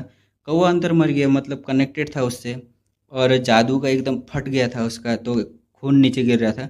लेली ने ठंडी सांस ली और अपनी थैली से एक लाल न मेडिसिन निकाली और उसे पी गया। थोड़ी देर में लेलिन उठ के खड़ा हुआ, काफ़ी बेहतर महसूस कर रहा था इस टाइम में। लेलिन सोचते हुए कहता है, लापरवाही हो गई थी। मैंने सोचा था सिर्फ डेविल वाइन्स और बोन ईटिंग फ्लावर है, लेकिन एक गवर्निंग स्लेट भी था यहाँ पर। लेलिन ने सुरंग के पुराने रास्ते की तरफ देखा। अब वो जगह बिल्कुल सीधी थी, जैसे कुछ हुआ ही ना हो। फिर उसने तय किया कि devil vines, bone eating flower और गाउनिंग स्लेट और न जाने क्या क्या है। अब यहाँ घुसना एकदम खतरा है। अफसोस, लेलिन फिर मुस्कुराता है और बोलता है, लेकिन लेवल 3 का होने के बाद, एक्लोइटी बनने के बाद मैं ज़रूर अंदर जा सकता हूँ। और सब मिला के ये जो एडवेंचर है बेकार नहीं था। जो असली जगह है और एंट्री का तरीका पहले ही अब पता चल गया है उसे। अंदर एल्केमी की कीमती जानकारी भी मिल सकती है। आंखों से कंफर्म कर लिया है उसने। और वो क्या था, ट्रेविंग ऐसा ही कुछ, स्पेल फॉर्मेशन, वो भी उसको मिल सकता है। अभी मिला नहीं है, वो तो फट गया है, लेकिन बाद में मिल सकता है। टाइम स्किप होता है, कुछ महीने गुजर जाते हैं। गर्मी आ गया था और लेलिन अपने छोटे विला में आराम से आइस्ड ग्रेप्स जूस पी रहा था, बिल्कुल एक अमीर नोबल की तरह। उसने एआई चिप को बुलाया। एआई चिप, मेरी अभी की स्टेट दिखाओ। एआई चिप आता है, रोबोटिक स्टैनिंग टोन में बोलता है, बिप। लेलिन फार्लियर, लेवल 2 एक्लोइटी और नाइट भी साथ में। स्ट्रेंथ 3.1 और स्ट्रेंथ के बाद आता है वाइटलिटी 3.2, एजिलिटी 3.3, स्पिरिचुअल फोर्स 7.1। अबे, स्पिरिचुअल फोर्स 7.1 अभी क्या है, वो करेगा क्या, एक्लोइटी लेवल 3 पहुंचेगा क्या ये? तो वो जो दिखाया जाता है स्पिरिचुअल फोर्स के बाद मैजिकल फोर्स भी दिखाया जाता है 7। और स्टेट एकदम हेल्दी था अपना बंदा। लेलिन ने गहरी सांस ली, आखिरकार 7 स्पिरिचुअल फोर्स की सीमा तक पहुंच गया था वो। दोस्तों, ये लेवल 3 7th पहुंच गया है ना, अब आसानी से वो लेवल 3 पहुंच सकता है। कुछ महीने पहले जब लेलिन भिला वापस आया था ना, तो उसने एक काम पे फोकस किया था, मॉडिफाइड आजुरे पोशन बनाना, मतलब स्पिरिचुअल फोर्स बढ़ाने के लिए वो पूरी मेहनत कर रहा था। विस्काउंट जैक्सन ने जल्दी से एक पूरा और गोडाउन भर के हॉप वायलेट लिप्स भेज दिया था, और फ्रेजर और उसके साथी बाकी जगहों से इंग्रेडिएंट लाते रहते थे कुछ। लेकिन कुछ मुसीबत भी थी। मॉडिफाइड अजूरे पोशन की सक्सेस रेट बहुत कम थी और होप वायलेट लिप्स बहुत ज़्यादा खर्च होते थे। लेकिन लेलिन सिर्फ एआई चिप्स के बताए गए बेस्ट मेथड और जो है ना स्पेल, वो सब यूज करके मैक्सिमम फ़ायदा उठा रहा था। इतनी मेहनत के बाद आखिरकार 7 तक पहुंच ही गया था वो। अभी देखते हैं दोस्तों, ये लेलिन अब ना काफ़ी अच्छी ज़िंदगी जी रहा था। ये ना उसकी जो थी ना मेड, फाइनेंस संभालती थी वो, और लेलिन के सामने एक प्यारी सी बिल्ली बन के रहती थी। लेकिन वो उसके बाद वो सबको ऑर्डर देती थी। एक दिन की बात है, लेलिन बाहर निकला तो 2 नौकरानी झुकी हुई थी। लेलिन की नज़र पड़ी एक नई नौकरानी पर और वो बोलता है, तुम नहीं हो? नौकरानी ने डरते हुए कहा, जी जी सर, जी हाँ, मैं ट्रिक्सी हूँ, आपके फॉर्म में काम करने वाली अभी नई नई लिव की बेटी। मतलब फॉर्म में काम करने वाला बंदा रहेगा, उसकी बेटी रहेगी ये। लेलिन ने हाथ हिलाया और बोलता है, मेहनत करते रहना, और चला गया वहाँ से मुस्कुराते हुए। वो कहता है, लेनिन मन ही मन सोचता है, इस दुनिया में आके एक जवान लड़के का शरीर में हूँ मैं अभी, तो कभी कभी शरारत करने का जो विचार है ना, वो आ ही जाता है। इमरजेंसी में दिखता है कि, लेकिन वो कुछ से सोचता है नहीं इस बारे में, वो चला जाता है। लेकिन फिर उसने अपना चेहरा गंभीर किया और वो बोलता है, गोडाउन की तरफ चला गया वो एक बार। फिर वो बड़ा और न गोडाउन जो था वो देखने लगा। गोडाउन में फ्रेजर घुटने टेक के बैठा हुआ था। वो बोलता है, सर, ऑस्टर विंटर सिटी से 20 पाउंड और होप पायलट ग्लास लाया हूँ, गोडाउन में रख दिया गया है। लेलिन ने गोडाउन में जाके पत्ती की क्वालिटी चेक की। उसने क्वालिटी चेक करता है, फिर वो पत्तियाँ कम आती थी, एकदम थिन, जिनकी न डंडी न ओथ डंडे की पतली होती है ना, वरना औषधि में यूज ही नहीं होती, मतलब पतली डंडिया वाली चाहिए। गोडाउन आधा भर चुका था अजीब बैगनी पत्तियों से, और हवा में एक तीखी सल्फर जैसी खुशबू थी। लेली ने एक पत्ता उठाया और एआई चिप ने प्रॉपर्टी चेक किया तो पता चलता है कि ये इकट्ठा हो रहा है, जो है ना डाटा इकट्ठा हो रहा था। पूरी केमिस्ट्री जो है, औषधि के गुण, सब कुछ लेलिन की नज़र के सामने आ जाते हैं। वो बोलता है, ठीक है, ये पत्तियाँ चलेंगी। फिर फ्रेजर ने थोड़ा झिझकते हुए कहा, सर, कुछ कहना है? वो बोलता है, जो कहना है सीधा कहो। फ्रेजर बोलता है, एक्सट्रीम नाइट सिटी में अब सारी अच्छी क्वालिटी की हॉप वाइलेट लिप्स ख़त्म हो चुकी हैं। जो बच गई हैं वो बेकार हैं, और कुछ व्यापारी नकली बेचने की कोशिश भी कर रहे हैं। लेलिन ने सोचा, इस बार सोचता है, होप पायलट लिप्स सिर्फ ईस्टवुड प्रोविंस में मिलती हैं, और इन्होंने उनको कम से कम इतने एक साल में बहुत ज़्यादा ही खरीद लिया था। और उसने फैसला किया कि खरीदना रोक दो, अगले साल की नई पत्तियां आने तक इंतज़ार करो। मतलब बेस्ट मूव था उसका। मतलब अभी पुराने नकली भी मिल रहे हैं तो घाटा होगा ना। तो गोडाउन में जो खड़े हुए था ना लेलिन, वो बहुत गहरी सोच में था। गोडाउन में जो इंग्रेडिएंट थे, लेवल 3 जो है वहाँ तक पहुँचने के लिए काफ़ी थे। तो उसने खरीदने का विचार जो था वो भी ख़त्म कर लिया था। लेलिन एक बात को है ना, लेकिन एक बात थी, लेलिन को परेशान कर रही थी वो बात। लेवल 3 बनने के बाद ऑफिशियल मैगोस कैसे बने, ये बात उसे बहुत परेशान कर रही थी, और उसे इसके बारे में अभी तक कुछ पता ही नहीं चला था। एकेडमी की लाइब्रेरी में भी ढूंढा तो कुछ नहीं मिला था। एकेडमी ने इस टॉपिक की सारी जानकारियाँ छुपा रखी थी। लेलिन ने सोचते हुए कहा, एकेडमी हो या मार्केट, मैं हमेशा ऑफिशियल मैगोस से जुड़ी जानकारी ढूंढता रहता हूँ, लेकिन एक भी क्लू अभी तक नहीं मिला। यही वजह थी कि लेलिन एकेडमी छोड़ने में हिचकिचा रहा था। इस दुनिया में बड़े मैगोस ने ऑफिशियल मैगोस बनने की जानकारी बहुत सख्त तरीके से छुपा के रखी थी, खासकर लेलिन जैसे लोगों के लिए जो बाहर से आए थे। उन्हें पहले कई काम करने पड़ते थे, लेकिन फिर एक उम्मीद आई, शायद वो मैगोस की लैब जो अभी डिस्ट्रॉय हुई जगह पे फाइट हुआ था ना, वहाँ कुछ मिल जाए। लेकिन लेलिन को याद आया, वो लैब किसी ऑफिशियल मैगोस ने छोड़ी थी, काफ़ी पुरानी, और अगर उसकी स्पेल फॉर्मेशन तोड़ दी जाए सब कुछ उसका हो जाएगा। फैसला करता है वो, लेवल 3, सिर्फ लेवल 3 बनना है और कुछ नहीं, रैंक 0 स्पेल सीखनी है, फिर वहाँ जाने का ट्राई कर सकता है। दोस्तों, थोड़ा समझो कि लेवल 3 ना एक्लोइटी कितना पावरफुल होता है। लेवल 1 एक्लोइटी सिर्फ एनर्जी पार्टिकल यूज कर सकता है, कोई स्पेल नहीं कर सकता वो। ताकत एक नाइट के बराबर होती है। और लेवल 2 एक्लोइटी कुछ रैंक 0 स्पेल कास्ट कर सकता है, ताकत थोड़ा नाइट से ज़्यादा होता है। और लेवल 3 वो जो होता है ना, स्पिरिचुअल फोर्स बहुत ज़्यादा बढ़ जाती है उस टाइम में। स्पेल थ्योरी की गहरी समझ आ जाती है, और इंस्टेंट कास्टिंग तैयार स्पेल बहुत तेज़ी से कर सकता है। और ग्रैंड नाइट भी इनके सामने कुछ नहीं है। और सबसे बड़ी बात, लेवल 3 एक्लोइटी ऑफिशियल मैगोस बनने का एक कदम पहले का स्टेज है। किसी भी एकेडमी का ग्रुप में लेवल 3 एक्लोइटी उनका बैकबोन माना जाता है। और जो नए लेवल 3 होते हैं वो बहुत कीमती एसेट होते हैं, सब उसे नर्चर करने की कोशिश करते हैं। लेवल 3 बनने के लिए क्या क्या चाहिए देखते हैं। लेलिन ने मनी मन सब काउंट किया। तो स्पेल मॉडल की मास्टरी होनी चाहिए, वो तो हो गई है। और स्पिरिचुअल फोर्स 7 होनी चाहिए, वो भी है। और रिएक्टिव एलिक्सर वो तैयार होना चाहिए, और वो भी एकदम है उसके पास। फिर लेलिन सोचता है, इन सब में मेरे पास कुछ ही महीने लगेंगे। वो मनी मन सोच रहा था, ये स्पिरिट तो ना 5th ग्रेड जो एक्लोइटी होते हैं जेडन से भी ज़्यादा तेज़ी से ना वो बढ़ रहा था। मतलब जेडन 5th ग्रेड एक्लोइटी है। यहाँ तक कि 5th ग्रेड के जीनिस को भी ना लेवल 2 से लेवल 3 तक पहुँचने में कम से कम 3 साल लगते हैं। लेकिन लेलिन ने अपने आप पे गर्व किया कि वो और तैयार हो चुका है, मतलब अब बनेगा। दोस्तों देखो, लेलिन ने ये बात ना किसी को नहीं बताई है।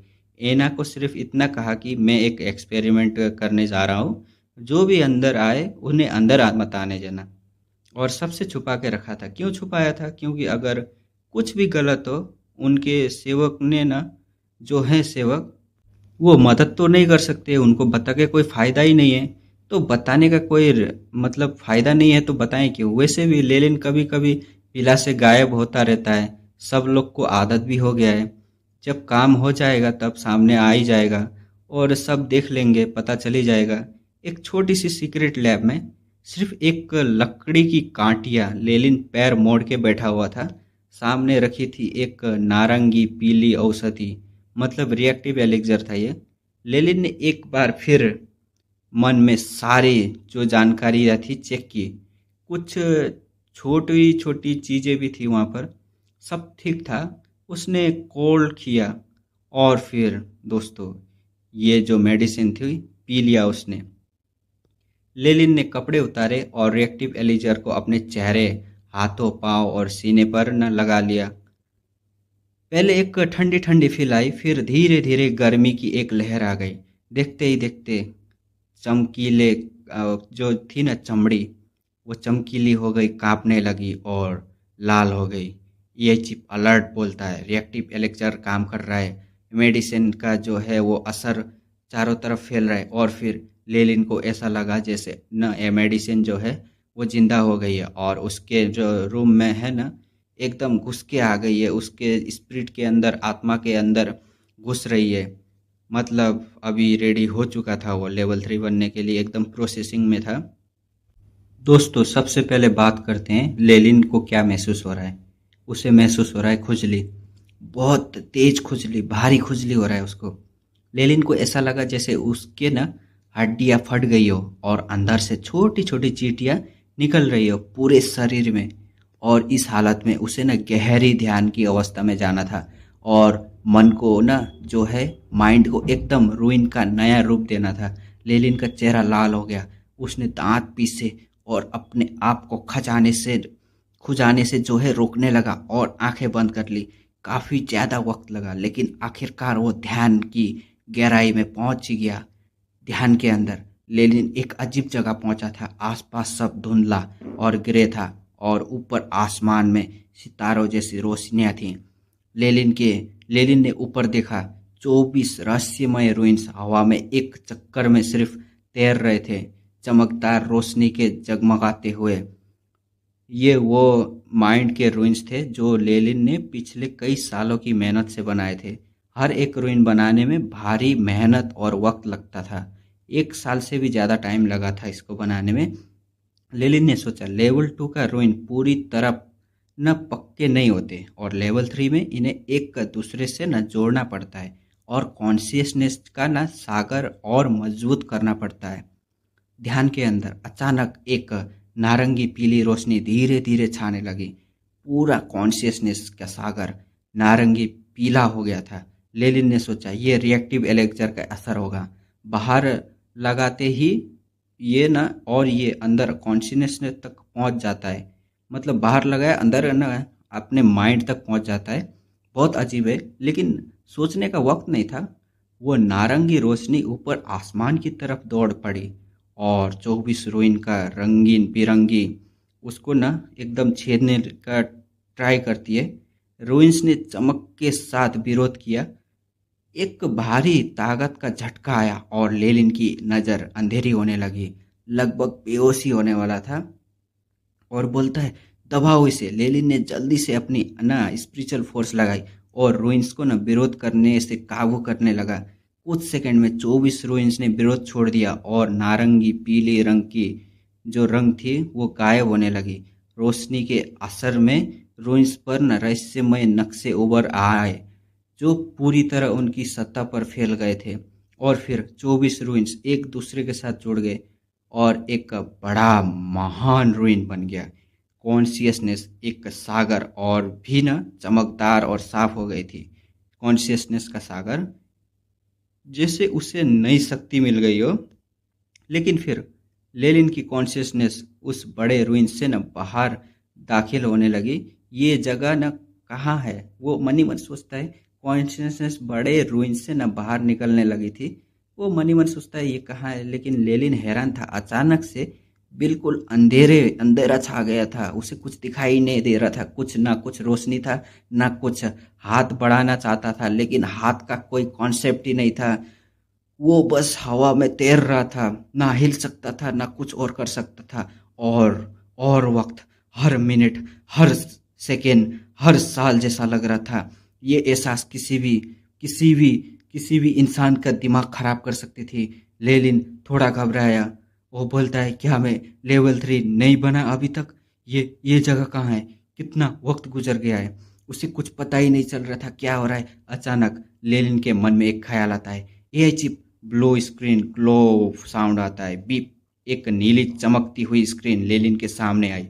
अंधेरे में रोशनी नहीं, लेकिन लेलिन को काफी सुकून मिला।